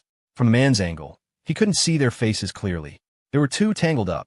It wasn't an uncommon sight in this building, he supposed. He decided not to press his luck and stood quietly in the corner. Meanwhile, Asher was in agony. I have a wife. Why am I doing this? This will lead to nothing. What do you mean, have my babies? I have a wife. Any kid we have would be illegitimate. Do you know what that means? Ding. The short elevator ride felt like an eternity. When the doors finally opened on the 19th floor, Asher practically bolted out. Once they were a safe distance away, Lena finally let go. Are you insane? He hissed. You're so protective of your reputation. What if someone saw you? How would you survive in the industry? Lena just stared at him, licking her lips. I was drunk, wasn't I? She flashed him the classic, goofy smile of a drunk girl, making it impossible to stay angry. Hearing her excuse, Asher decided to drop it. This was a problem for the smirking Dragon King, not a villain like him. Hey Leo, you want this wife or not? If not, I'll gladly take her off your hands. The thought amused him. A moment later, he found her apartment and let them in. He unceremoniously dropped her onto the living room sofa. As expected of an A-list star, her place was luxurious and spacious. The sofa was especially soft and comfortable, perfect for athletic activities. It's late. I have to go. Can you give me a tea? Lena asked, reclining like a sleeping beauty, one delicate hand on her forehead. Asher eyed her for a moment. Fine. Wait here. As he walked away, a seductive smile spread across Lena's face. Your wife already gave me her blessing. Otherwise, I wouldn't be doing this. If you have a problem, take it up with your she-devil when you get home, she whispered to his back. Tonight, you're staying with me. Asher found the kitchen and its massive refrigerator, stocked with all kinds of food and drinks. He easily found the tea, which would help with the alcohol. He grabbed 2 bottles and returned to the living room to find Lena lying on the sofa with her eyes closed. Asleep? I left your tea on the coffee table. Her lips twitched. Her long eyelashes fluttered, and she opened her eyes. Ah, Asher, can you open for me? I don't have any strength left. He twisted off the cap and set the bottle in front of her. Here, opening it is one thing, but I'm not feeding it to you. Strange. How did you know what I was thinking? Asher. An uneducated vixen wasn't scary. An educated one, however, was terrifying. Uffed. Lena giggled and rolled her eyes. I'm just teasing you. Asher let it go and sat down on a nearby chair. He was really just here to drop her off and have a glass of water. That was it. He didn't want to form too many attachments in this world. The she-devil was a plot requirement he'd more or less fulfilled, even if it had been a bit forced. Gulp, gulp, gulp. Lena chugged half the bottle of tea and shook her head as if to clear it. She looked relaxed, but inside, her mind was racing, trying to figure out how to make him stay. Asher pulled out his phone and started scrolling, checking the time. Lena's anxiety spiked. She could hear his thoughts. She knew he was about to leave. She couldn't let him go. Not now. The opportunity was too perfect. Grumble. Suddenly, her stomach let out a loud, awkward growl, easily overpowering the sound from Asher's phone. Lena froze, her face already flushed, turning a deeper shade of crimson. Asher, do you know how to cook? No, he answered flatly. Cook? What's there to cook? Just eat some instant ramen. Do you really think I'm going to reveal my hidden identity as a god-tier master chef to you? Late-night snacks are bad for you. Go to bed. Lena stifled a laugh. Well, could you just make me a simple bowl of noodles? With an egg, no scallions, and light on the oil. Whether he was a master chef or not didn't matter. She knew he would eventually leave, that Scarlett's home was his permanent harbor, and hers was just a temporary port. All she wanted was a little more time with him. I'll make you some ramen, Asher offered. Lena touched her cheek. I drank so much tonight. Instant noodles will probably make me break out. So you're sober now? Not. I mean, a little, she admitted, conveniently forgetting her antics in the elevator. Asher didn't bring it up either. Best to let sleeping dogs lie. Fine. Wait here. I'll make you some noodles. Yay. Thank you, Asher. Everything you need is in the kitchen. I have it fully stocked, she chirped, clapping her hands excitedly. I'm sure your noodles will be delicious. It was always good to offer a compliment first, regardless of the outcome. Asher paused. The phrase sounded familiar. Had he heard it somewhere before? He shook his head, dismissing the thought. If he couldn't remember it, it must not have been important. Besides, he was a little hungry himself. He'd eat and then head home. In the kitchen, he found everything he needed. Since he was in a hurry, he kept it simple. Some plain noodles would do. Huh, there's shrimp, and it's fresh? Well, might as well make some seafood noodles. What would have been a complex task for anyone else was child's play for him. In no time, the kitchen was filled with a savory aroma. Out in the living room, Lena had kicked off her heels, her perfectly manicured toes wiggling as she padded across the floor. She turned on the TV, a sense of déjà vu washing over her. It felt just like a scene from a movie, two people living a comfortable, domestic life. She savored the moment, knowing it was fleeting. Soon, the scent of noodles drifted from the kitchen. Lena's nose twitched. Her stomach growled again, louder this time. She was genuinely hungry. No way. Is he actually a good cook? She tiptoed to the kitchen and peeked inside. Asher was standing over the stove, his focus entirely on the noodles. A man who was serious about his work was incredibly attractive. So handsome, she whispered, mesmerized. Just then, Asher finished up and looked over, catching her staring. You're just in time. Your noodles are ready. It smells amazing, she said, no longer trying to hide. On the counter were two large bowls, each filled with steaming noodles, topped with succulent shrimp and a perfectly fried egg. The presentation was restaurant quality. You can eat seafood, right? Yes, yes, Lena said, swallowing hard. Asher, did you really make this? If not me, then who? The ghost of Christmas past, he joked, moving his own bowl to the side. He had learned his lesson with the she-devil. It was best to portion things out beforehand to prevent any aggressive sharing. Lena stared at the golden noodles in her bowl, momentarily lost for words. She thought he had just been joking. A master chef was right here, and she had been the fool.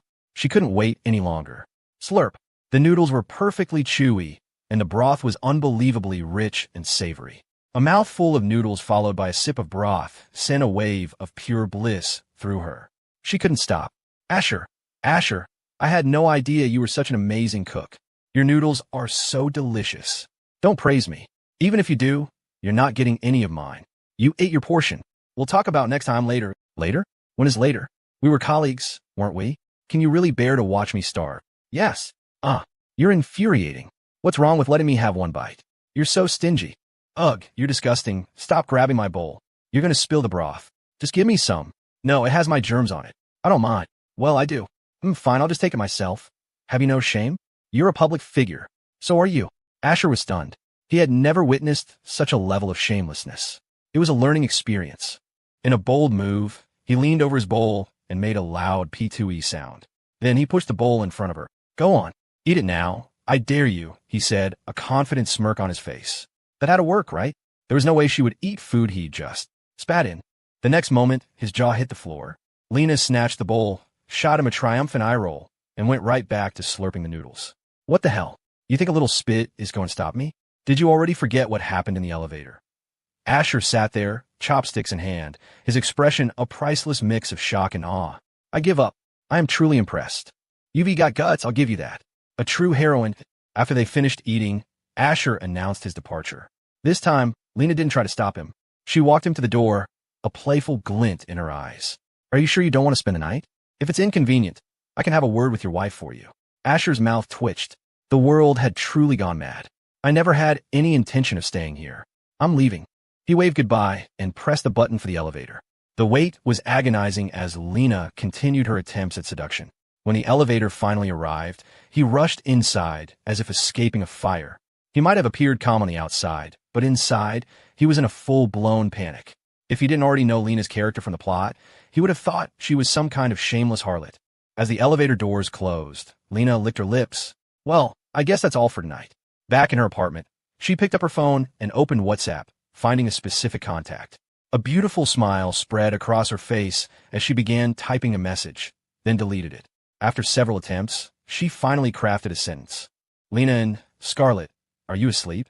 Before the wedding, Scarlett had talked a big game about being willing to share Asher. But who knew if her attitude had changed now that she was officially Mrs. Vance? Lena's heart pounded with anxiety. A moment later, a reply came through. Scarlett Joe, not yet. What's up, little sis? Lena started typing again, then deleted it. This was so hard to talk about. Sigh, how should I put this? Her face burned. Scarlett was a newlywed. This was supposed to be their honeymoon period. Her barging in felt incredibly inappropriate. Meanwhile, Scarlett was watching the Lena and his typing. Notification. After a while, with no message and no Asher in sight, a grin spread across her face. Scarlett Joe, Lena, my dear, since you call me sis, I'm officially adopting you. Asher's with you tonight, right? Tell him it's fine if he comes back tomorrow night. Scarlett Joe, and don't say I didn't warn you. Tell him to be gentle. There's no morning after pill for soreness, but there are painkillers. You might want to order some now, or have your agent do a late-night delivery.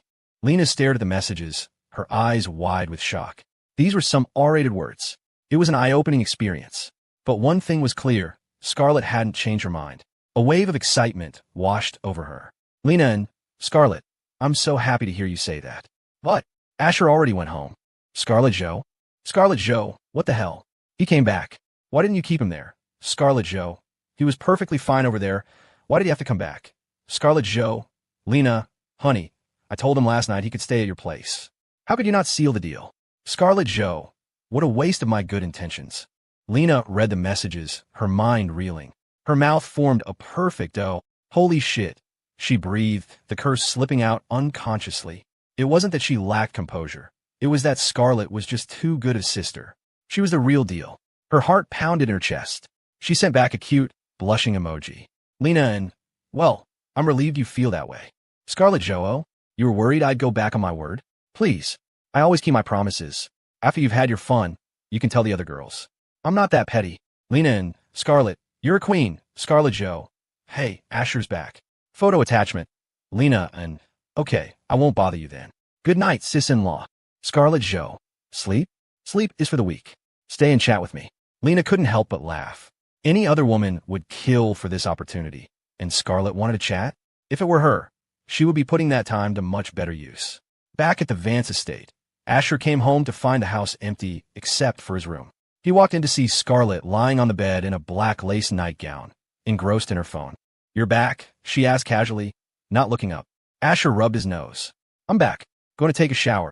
I already put your pajamas in the bathroom for you. Thanks. Asher thought to himself that the she-devil really was a model wife. But a sense of guilt gnawed at him. Out there, it was one thing. But facing her now, he felt like a cheater, even though Lena had been the aggressor. He was the passive party. It wasn't his fault, right?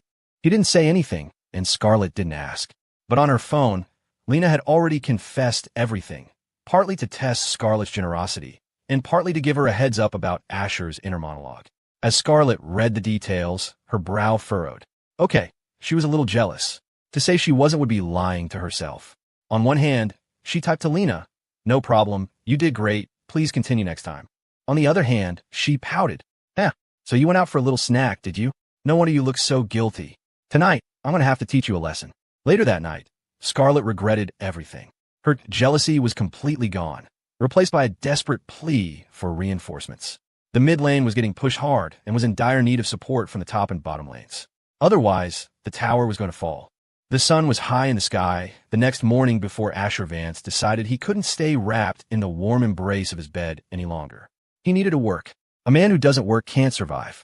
He had to go to the office. He needed to, okay, fine. He was just bored out of his mind. He decided to head to the office first, then look for opportunities to subtly help Cassie Lee and Anya Kuznetsov to let them throw a wrench in the works. Anything to speed up Leo Flynn's grand plan to devour Vance Corporation. He arrived at Vance Tower, settled into the plush leather of his CEO chair, and had barely been there for 5 minutes when a soft knock sounded at the door. "Mr. Vance, you're back." The voice was sweet, almost girlish. Asher smiled. "Come in."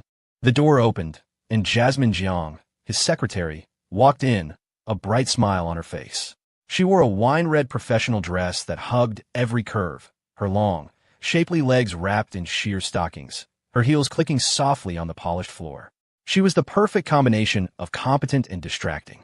"You look well," Asher said, leaning back with a playful grin. "How much did you miss me?" A blush crept up Jasmine's cheeks. "So much," she whispered, her painted lips parting slightly. "My heart started beating faster just now. Do you want to hear it?" "Sure. How would I do that?" Asher was intrigued. Teasing his secretary was a welcome distraction. Perhaps it was Asher's heightened charisma, but Jasmine suddenly grew bold. She walked over to his desk, leaned in close, and then, before Asher could process what was happening, she wrapped her arms around him, pulling him into a firm embrace. Asher's mind went blank. A wave of expensive perfume filled his senses, followed by an overwhelming, impossibly soft warmth. This damnable, unspeakable sweetness. Jasmine's face was now a deep crimson, her heart pounding against his chest like a drum. After what felt like an eternity, but was probably only a minute, she seemed to realize the impropriety of her actions and pulled away. Seeing Asher's dumbfounded expression, she waved her hands frantically, stammering, I'm so sorry, Mr. Vance. I was just so happy to see you, I couldn't help myself. They say giving roses leaves a fragrance on the hand. I guess giving someone a face full of assets leaves a fragrance on the face." Asher just laughed it off. "It's fine, I understand. It's been a while." "Oh, thank you for understanding, Mr. Vance." "So," Asher asked, trying to sound casual while his heart hammered with anticipation, "did anything major happen at the company while I was away?" "Come on, give me the bad news." "The company is failing. The boss ran off with his sister-in-law." "Anything major?" Jasmine's eyes widened. "Oh, yes." Asher's hands clenched into fists under the desk. "Finally, tell me." "Well, you know how Ms. Zhou bought all those crude oil futures a while back. The company's market value has skyrocketed again. She's amazing," Jasmine said, her voice full of admiration, little stars practically sparkling in her eyes. It was clear she'd joined the Scarlet Zhou fan club. Asher's expression froze. "Seriously? That's her big news?" "I set the whole thing up." Jasmine continued to rattle off a list of the company's recent achievements. In short, instead of being weakened, Vance Corporation had received a massive power-up. By the time she finished, Asher felt a headache coming on, his grim mood a stark contrast to Jasmine's bubbly excitement. After a moment, Jasmine finally noticed, Mr. Vance, you don't look very happy. Is something wrong?" It was the first time she'd ever seen a boss unhappy about making more money. Asher forced a smile. "No, I'm just a little tired lately." Jasmine's eyes blinked. "Tired?" Then, her expression shifted to one of instant understanding. Of course, he's tired. With his looks and that explosive physique. Just thinking about it made her cheeks burn. The promotional clips for his movie with Lena and had been all over the internet for days. "I see," she said, a knowing smirk playing on her lips. "Would you like me to give you a shoulder rub?" "No, that's okay. I think I just need to be alone for a bit." "Of course, Mr. Vance. I'll be right outside if you need anything."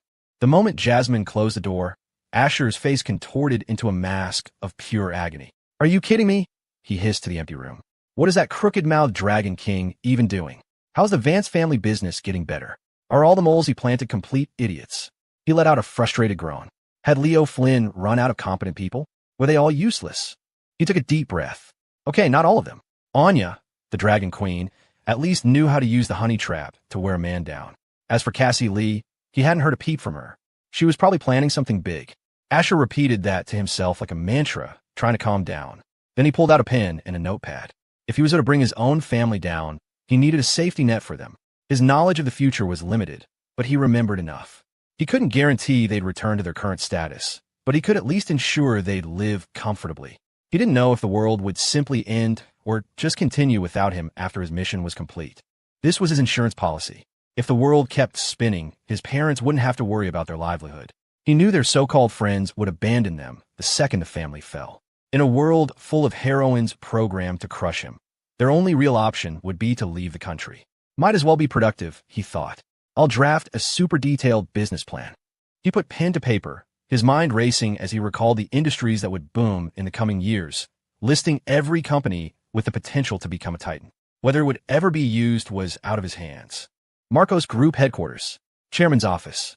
That bastard Asher Vance. He's gone too far. Leo Flynn seethed, staring at the movie trailer on his monitor. It was supposed to be him starring in that film. He was sure of it.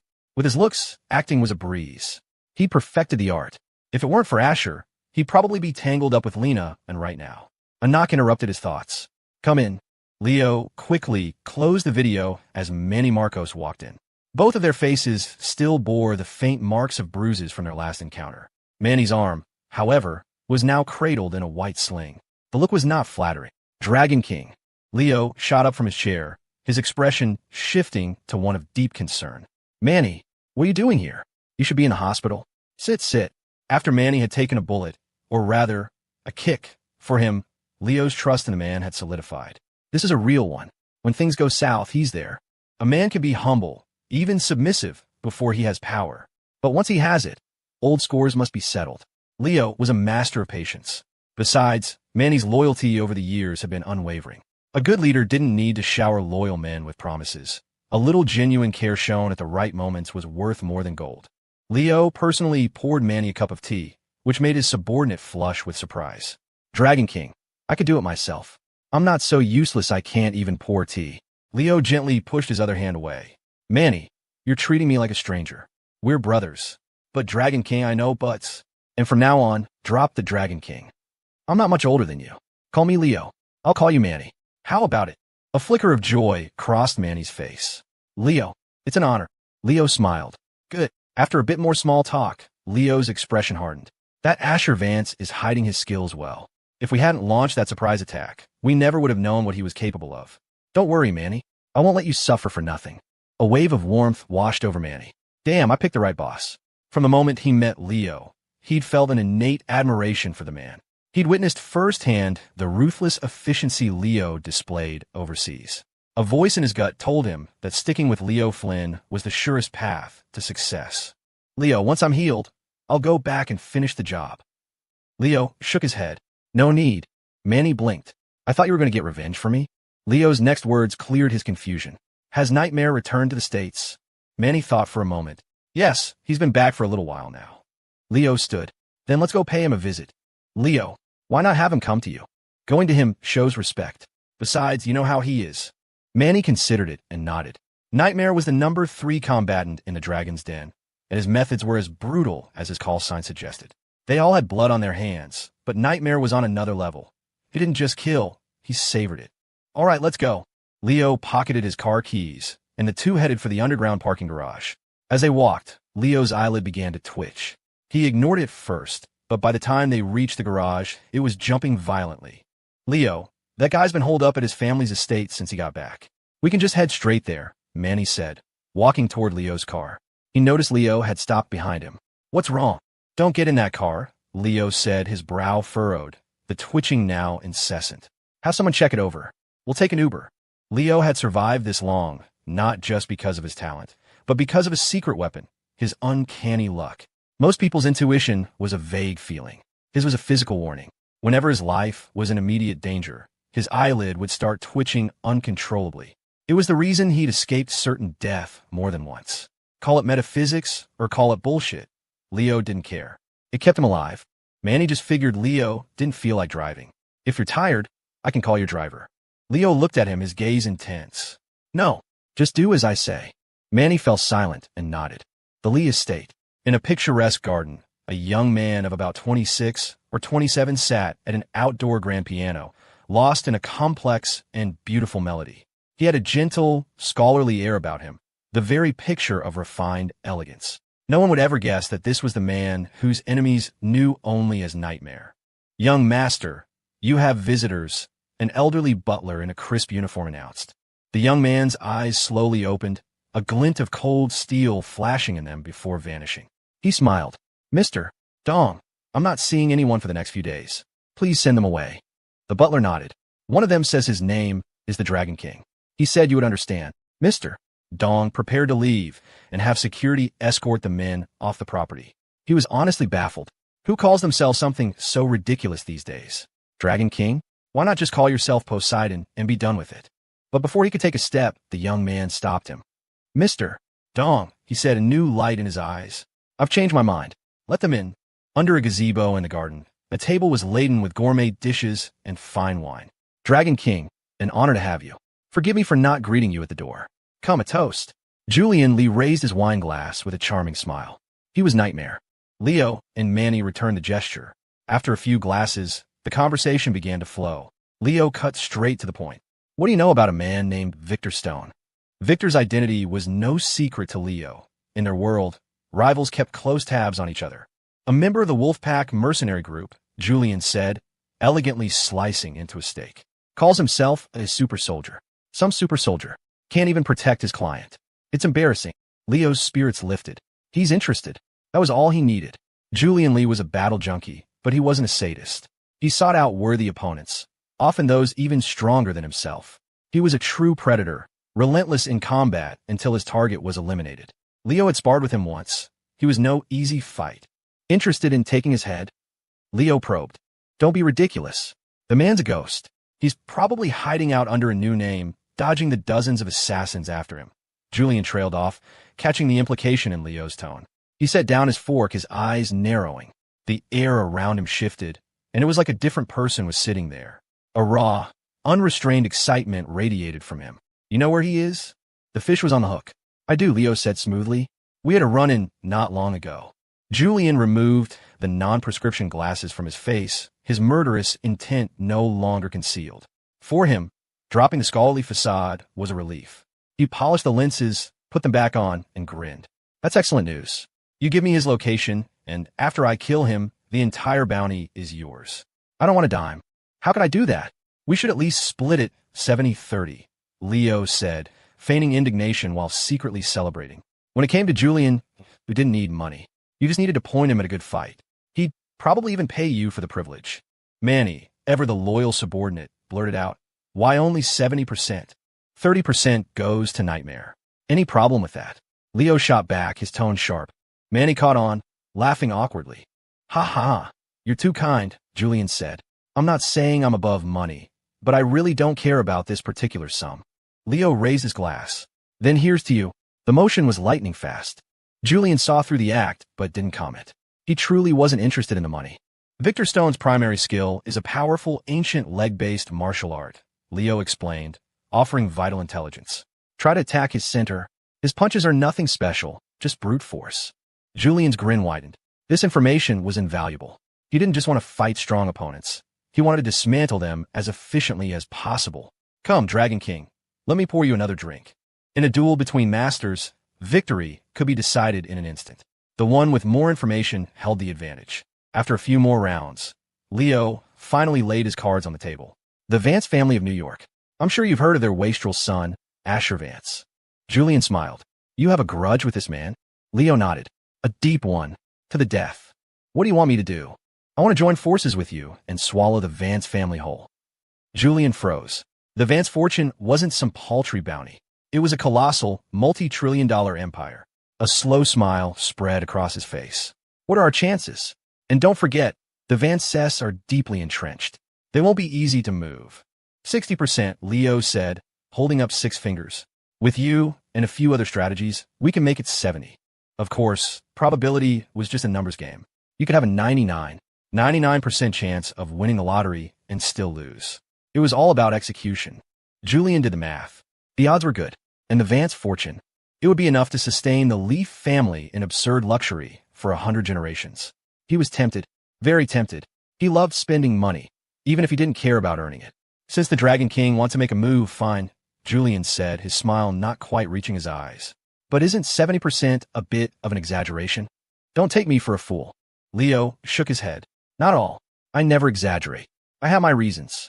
Think about how the Dragon's Den got its start overseas. The sheer scale of the Vance fortune was a staggering, astronomical figure. Julian was sold. So, are you interested? Leo added, twisting the knife. I am, Julian said. But how do we split the assets? What's my cut when this is all over? Manny, thinking he was being clever, beamed. Don't worry. The Dragon King will take care of you. It'll be the same as always. 70-30. He grinned, proud of himself. I finally got it right. Julian froze. Leo stared in horror. The three of them locked eyes, a stunned silence hanging over the gazebo. Leo was the most stunned of all. Seriously? 1 second, I'm treating you like a brother, and the next you're siding with the enemy? How could you? 70-30? Why don't you just rob me? Do you have any idea how big the Vance family pie is? Do you know what tens of trillions of dollars looks like? Julian, however, smiled slyly. For the Dragon King to be so generous. I'm truly humble. He spoke before Leo could, trapping him with his own man's words. Leo's heart sank. 30%? It's over. I'm the clown.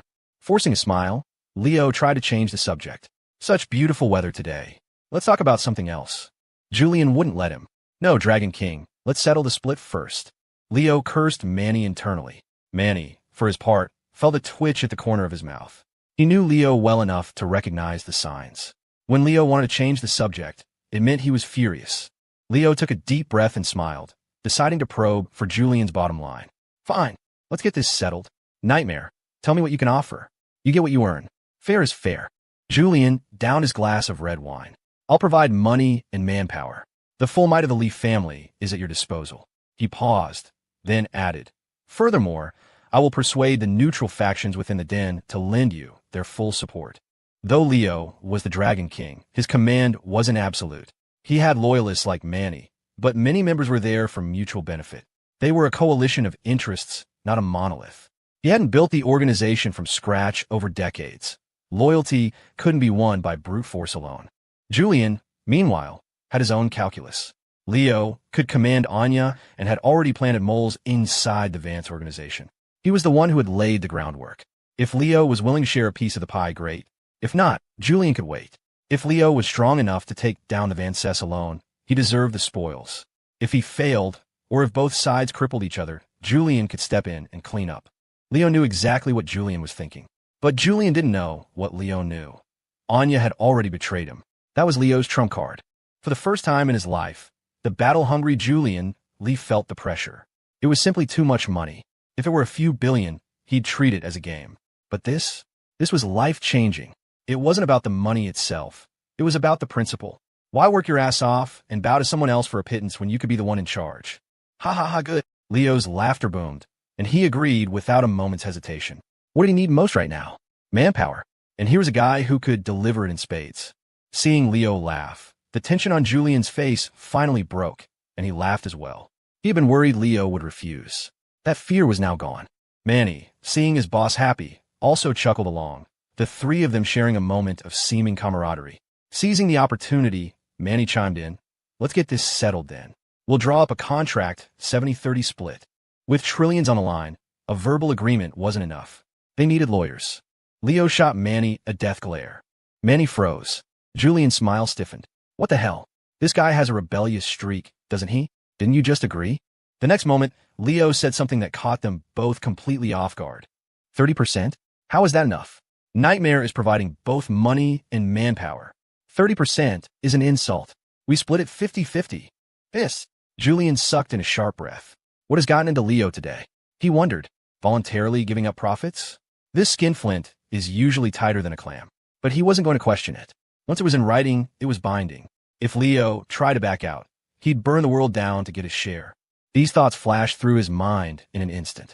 Julian reacted quickly, cupping his hands in a gesture of respect. Brother, you are my true brother. From now on, say the word, and I will walk through fire for you. No one could resist the temptation of tens of trillions of dollars. Julian had never been motivated by money before, but that was only because no one had ever offered him enough. Leo's voice was thick with emotion. It feels wrong to always call you Nightmare. From now on, I'll call you Julian. No problem, and I will take the liberty of calling you Leo. Big brother Leo. Julian replied, his hands still clasped.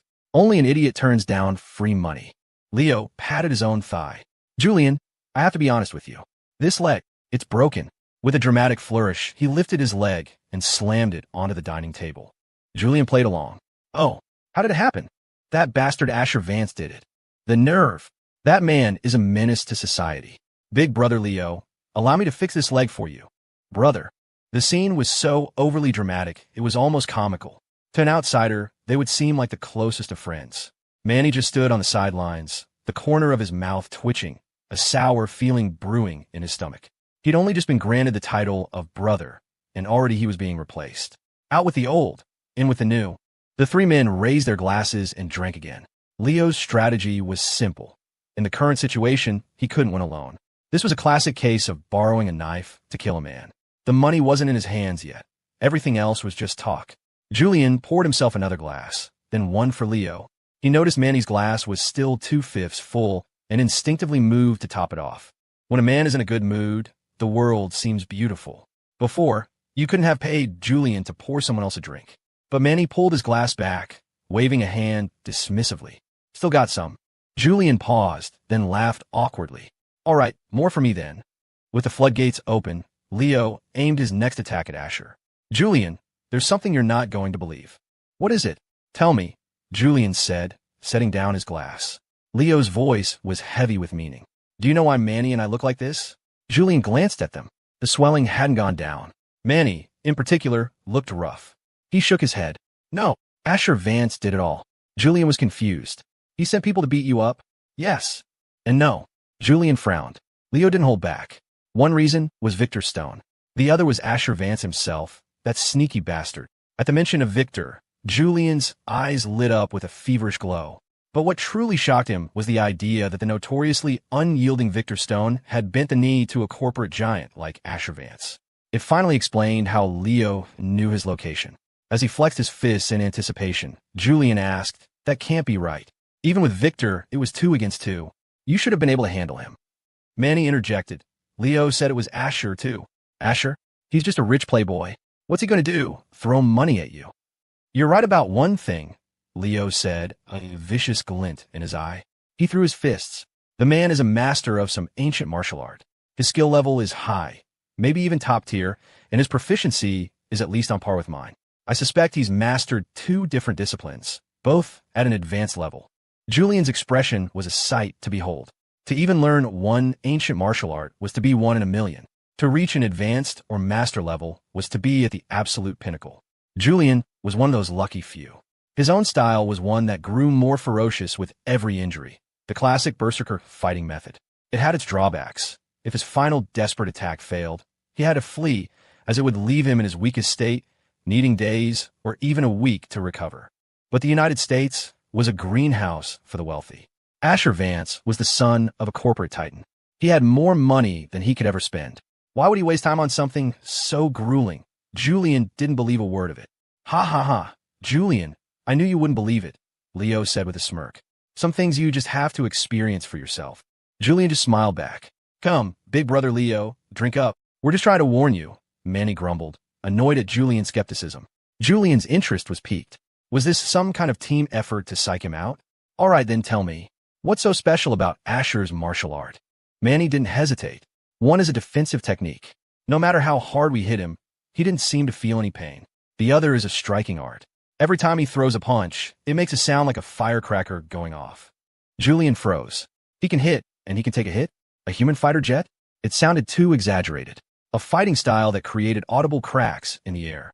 Julian wrinkled his brow, searching his memory. After a moment, he found it. The martial art you're describing. It could be the long-lost fist of 8 extremes. I once heard my master mention that at the highest level, it produces an explosive sound with every strike. A sound is hard to buy for 1,000 gold, he used to say. Leo and Manny were stunned that Julian recognized it. Julian, in turn, looked at them like they were idiots. He hadn't told them the second half of the story. The true fist of 8 extremes was notoriously difficult to master.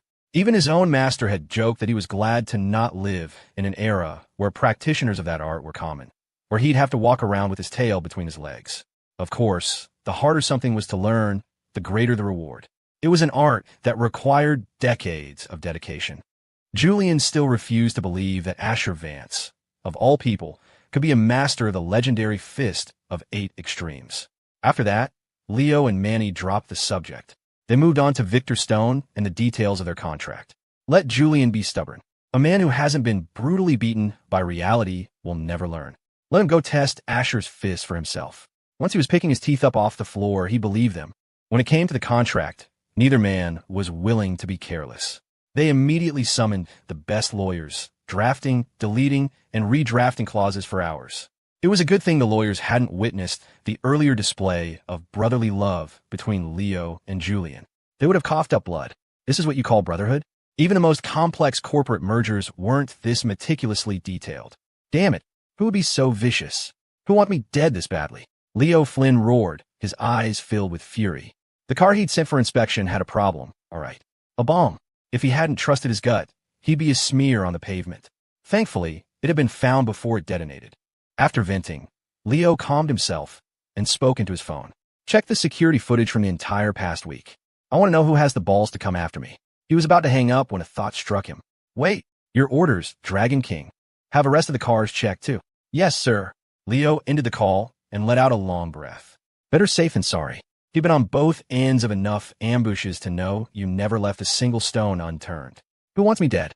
A few names immediately came to mind. Asher Vance and his lapdog Victor Stone were at the top of the list. Then there was Anya Kuznetsov, the traitorous nemesis, who had vanished without a trace. They were the most likely culprits. There were others, but he needed proof. An hour later, his phone rang again. What do you mean you can't find anything? He bellowed. You checked every camera and found nothing? Use your brain. If the security system is wiped, check the dash cams. Check every dash cam from every car in that garage. I refuse to believe there's no trace. When the Dragon King raged, bodies fell. The man on the other end of the line broke into a cold sweat and scrambled to follow orders. Despite his fury, Leo felt a knot of anxiety tightening in his stomach. The parking garage was massive. A few offline cameras could be a coincidence. But to have the entire system wiped so cleanly. Whoever was after him was a professional. The unknown was always the most terrifying. After another agonizing wait, the phone rang once more. Leo's brow, which had been furrowed, relaxed slightly.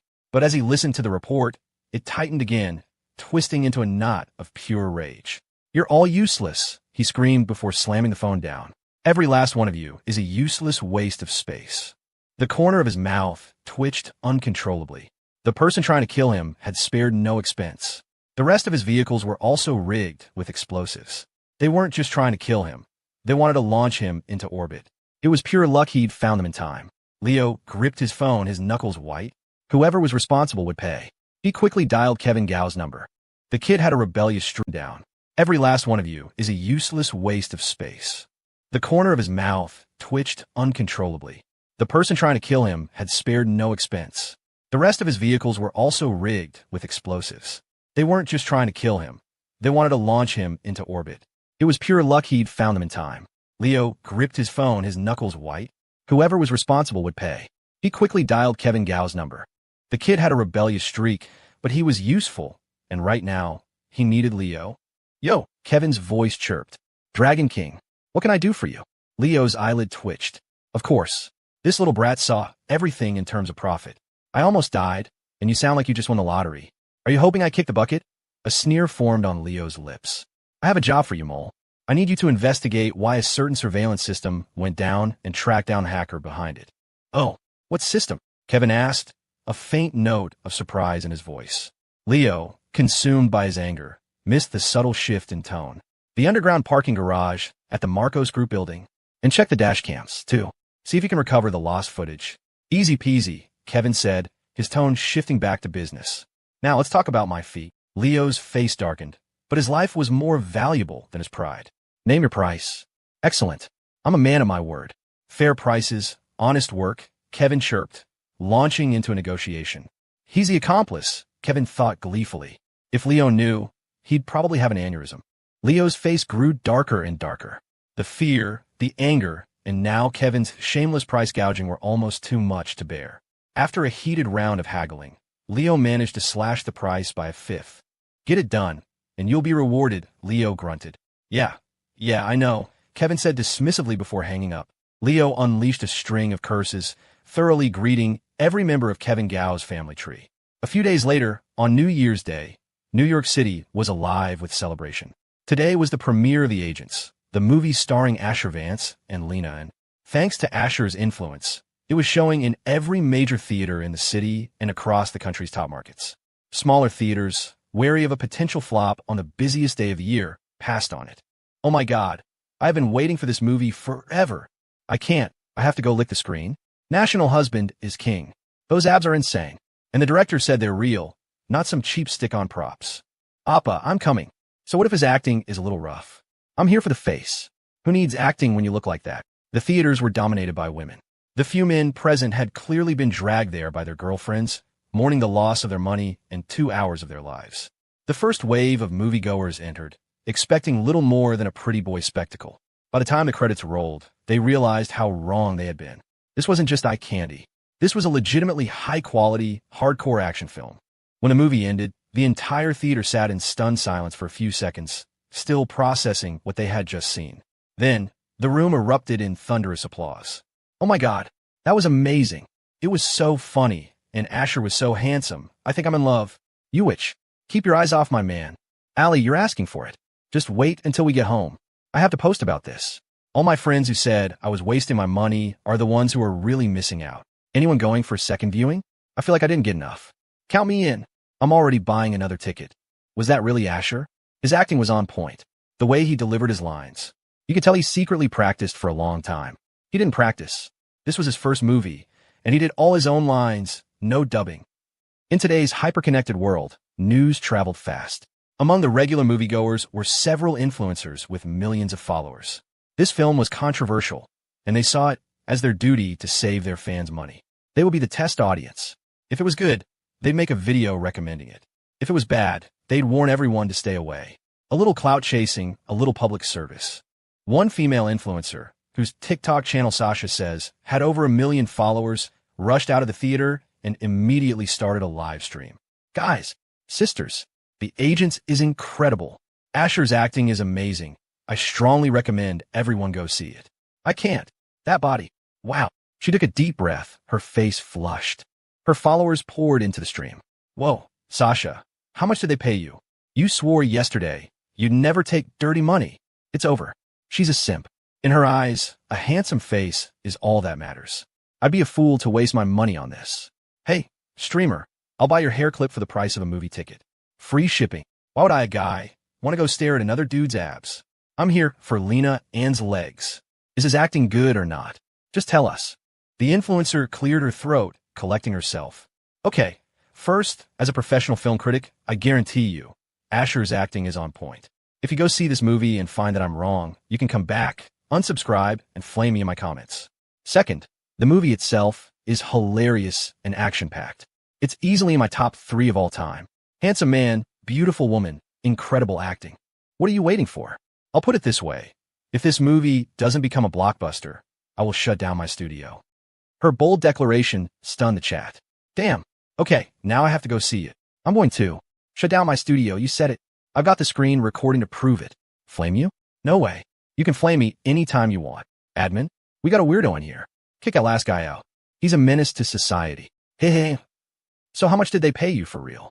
The audience was skeptical. That was the way of the world.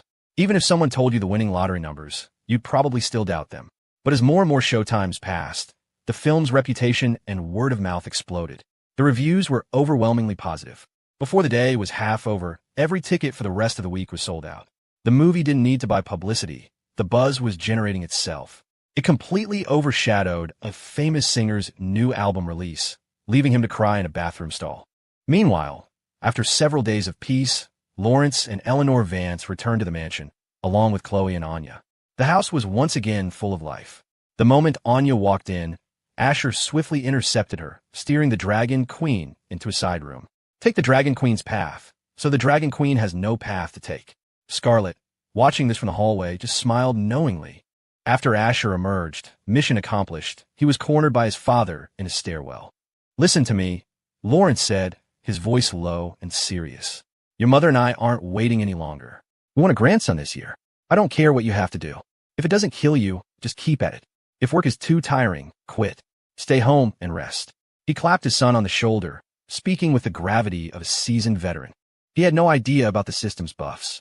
Without them, Asher might have appreciated his father's concern. But with them, Asher just chuckled. Lawrence frowned. What's so funny about this? Asher took a breath. He understood his father's intentions. But seriously? Work myself to death. Weren't parents supposed to preach moderation? Youth is wasted on the young, and all that? His father was taking the complete opposite approach. Thinking of his own frankly astonishing stamina, Asher couldn't help but grin sheepishly. That grin was the last straw for his father. You're smiling? You think this is a joke? Don't say I didn't warn you. If you don't rest, and you work yourself into an early grave, that's on you. Your mother and I just want our grandkid. Asher choked back a laugh and said evasively, Right, I get it. What kind of attitude is that? Dad, it takes two to tango. Go talk to Scarlett. If you're too embarrassed, have Mom do it. You little brat. What are you talking about? Lawrence sputtered, his face turning red. If I were 20 years younger, you'd start over with a new kid? Asher finished for him. Lawrence froze for a second, then nodded defiantly. That's right. What are you two whispering about over here? Eleanor's voice drifted from hallway. Dinner's ready. We have that meal with the Joes tonight. Lawrence's entire demeanor changed in an instant. He puffed out his chest, ready to greet his wife, but Asher beat him to it. Mom, you're just in time. Dad was just saying he wants to delete his character and start a new one. The smile on Eleanor's face froze solid. Lawrence's jaw dropped. You have got to be kidding me. You little traitor. You little Lawrence, Eleanor said, her voice dangerously calm. You want to start a new one? A smile spread across her face, but it was so cold it made Lawrence shiver. His voice trembled. No, I didn't, Eleanor, you know me. The boy is joking. I'll have him explain. He turned to where Asher had been standing, but he was gone. Not even a shadow remained. Eleanor's smile grew even colder. I know my son. He wouldn't lie about something like this. No, just listen to me. I have dedicated my life to this family, only to hear you want to start a new one. Fine. I'm clearly not good enough for you. Go on, then. No, it was my fault, I'm sorry. Lawrence pleaded, his heart breaking. Words could be crueler than any weapon. He instinctively reached for the thick leather belt at his waist. That ungrateful, treacherous son of mine. Eleanor noticed the movement. What's this? Not only are you starting a new family, but you want to get rid of your current one too? Lawrence shook his head so fast, it was a blur. No, I would never. You got it all wrong.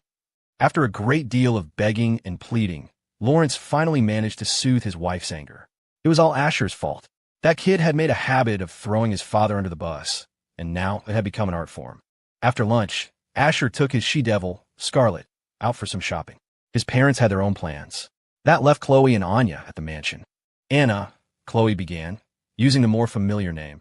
Do you know a man named Julian Lee? Who's that? Anya asked, blinking her large, innocent eyes. Chloe sighed. He's the number 3 combatant in the Dragon's Den. Codename Nightmare. Anya's expression sharpened. I know him. What about him? It's not us who have business with him. It's him who will have business with us.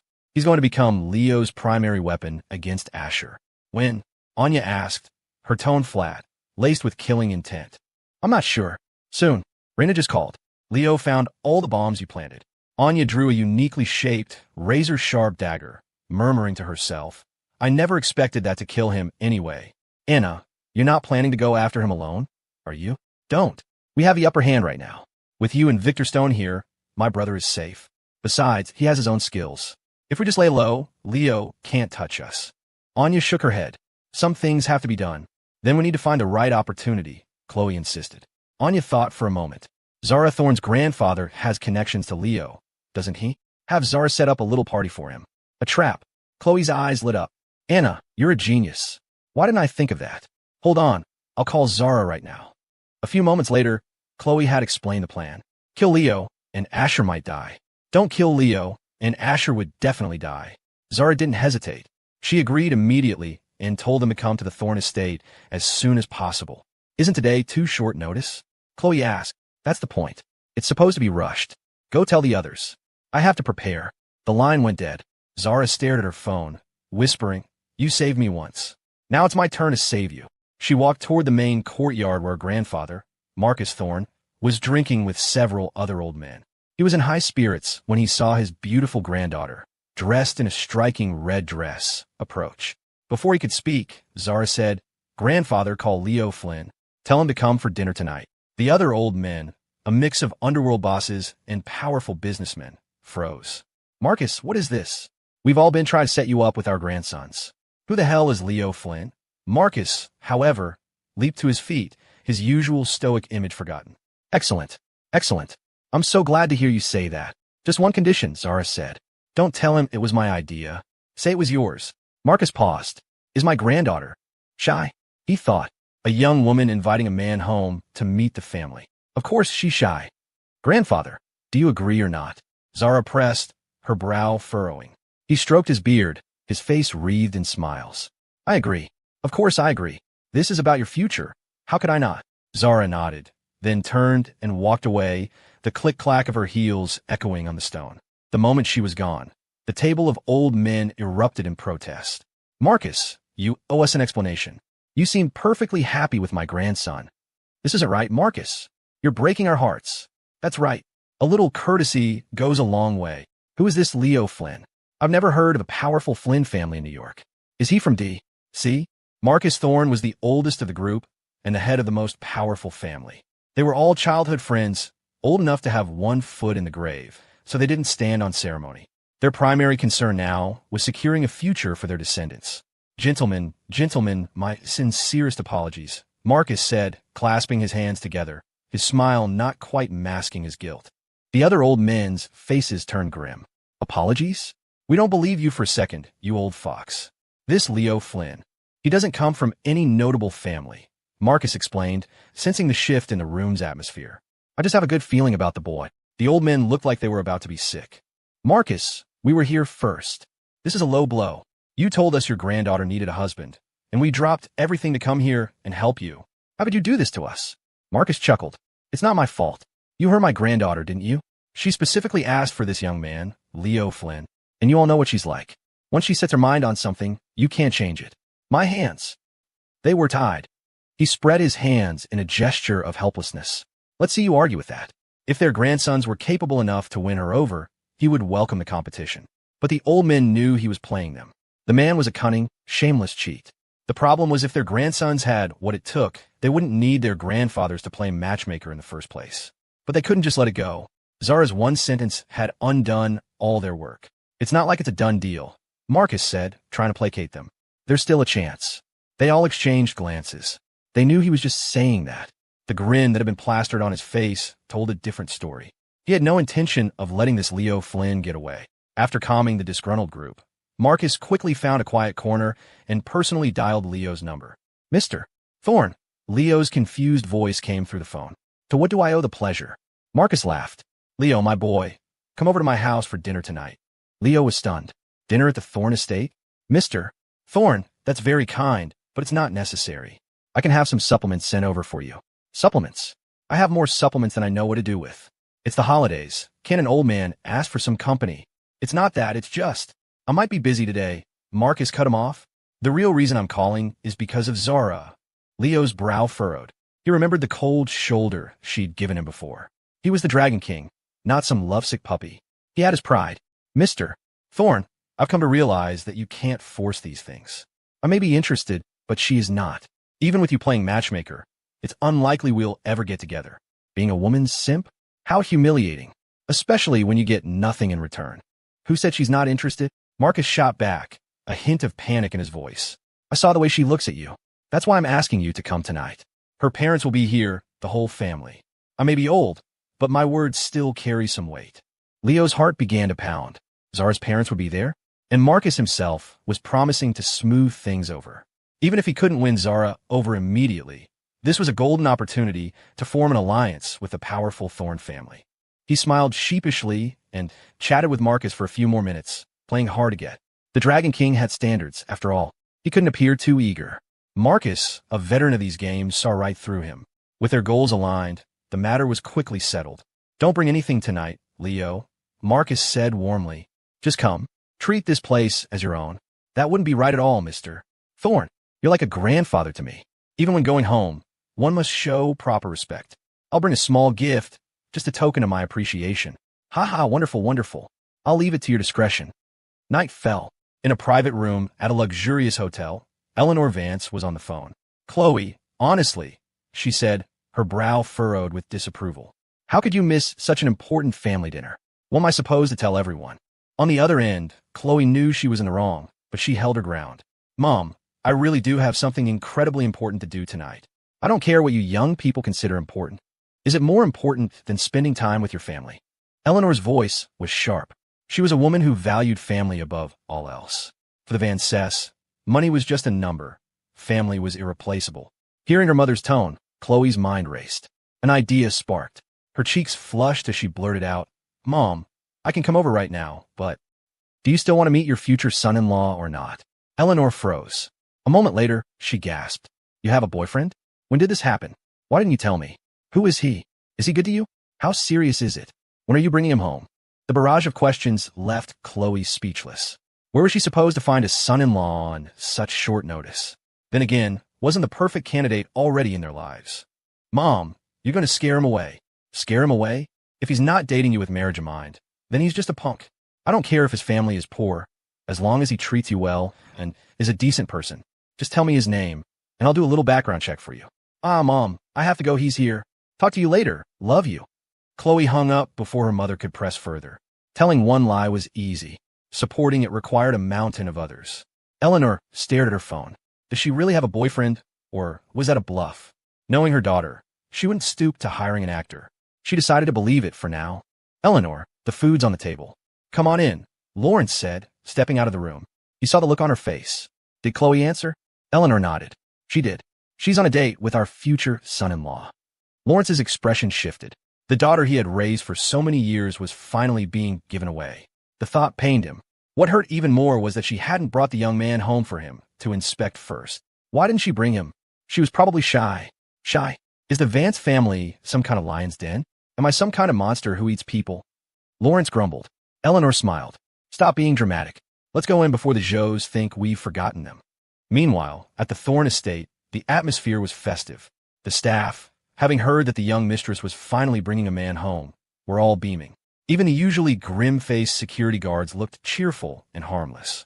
Our young mistress has finally come to her senses. That's right. Pining after Asher Vance was a dead end. He's a married man. Exactly. A woman with her looks and status could have any man she wants. In the grand living room, the dining table was laden with a feast. Marcus Thorne sat at the head, flanked by Zara's parents, aunts, and uncles. The entire clan had gathered, their laughter echoing through the halls. The pressure was entirely on Zara. She was the one who had orchestrated this. In a few hours, she would turn this joyous family gathering into a bloodbath. The thought of it made her stomach churn. Imagine telling your parents you're bringing your boyfriend home, only to murder him at the dinner table in front of everyone. What would people say? What woman wanted to be known as a black widow? But for Asher, Zara was willing to do anything. Zara, what about your friends? Have them come down and eat with us, her mother said. Zara had brought several friends home that afternoon, but had immediately whisked them upstairs to her room. Zara forced a smile. Mom, I already had food sent up to them. It's fine. How's that fine? It makes the Thorne family look inhospitable, her father said, his face stern. They're my friends, Zara retorted. It was their idea to stay in a room, not mine. What did I do wrong? The tension between them was palpable. All right, that's enough, both of you, Marcus said, his deep voice cutting through the argument. His authority in the family was absolute. Zara's father fell silent, though he still looked displeased. Upstairs in Zara's room, Chloe, Anya, and Victor Stone waited. Raina and Kevin Gao were their eyes and ears, having hacked into the estate's entire security system. This time, there would be no escape for Leo Flynn. Even if he survived the initial attack, they would have him tracked. Miss Thorne, are we really doing this? Victor asked, his voice a low rumble. Chloe's eyebrow arched. Do you have a problem with that? No, Victor said quickly. It's just that after this is over, the pressure on you, Miss Thorne, will be unimaginable. Chloe's expression softened. She had considered that. She'd even suggested to Zara that they simply ambush Leo on the road. But Zara had insisted. A man was most vulnerable when he was at his most relaxed. She was willing to sacrifice her reputation to eliminate the threat to Asher. Her determination had moved Chloe deeply. Chloe took a deep breath. That's not your concern. If Leo doesn't die, none of us will ever be safe. Tonight, he dies. You just need to do your part. We'll handle the rest.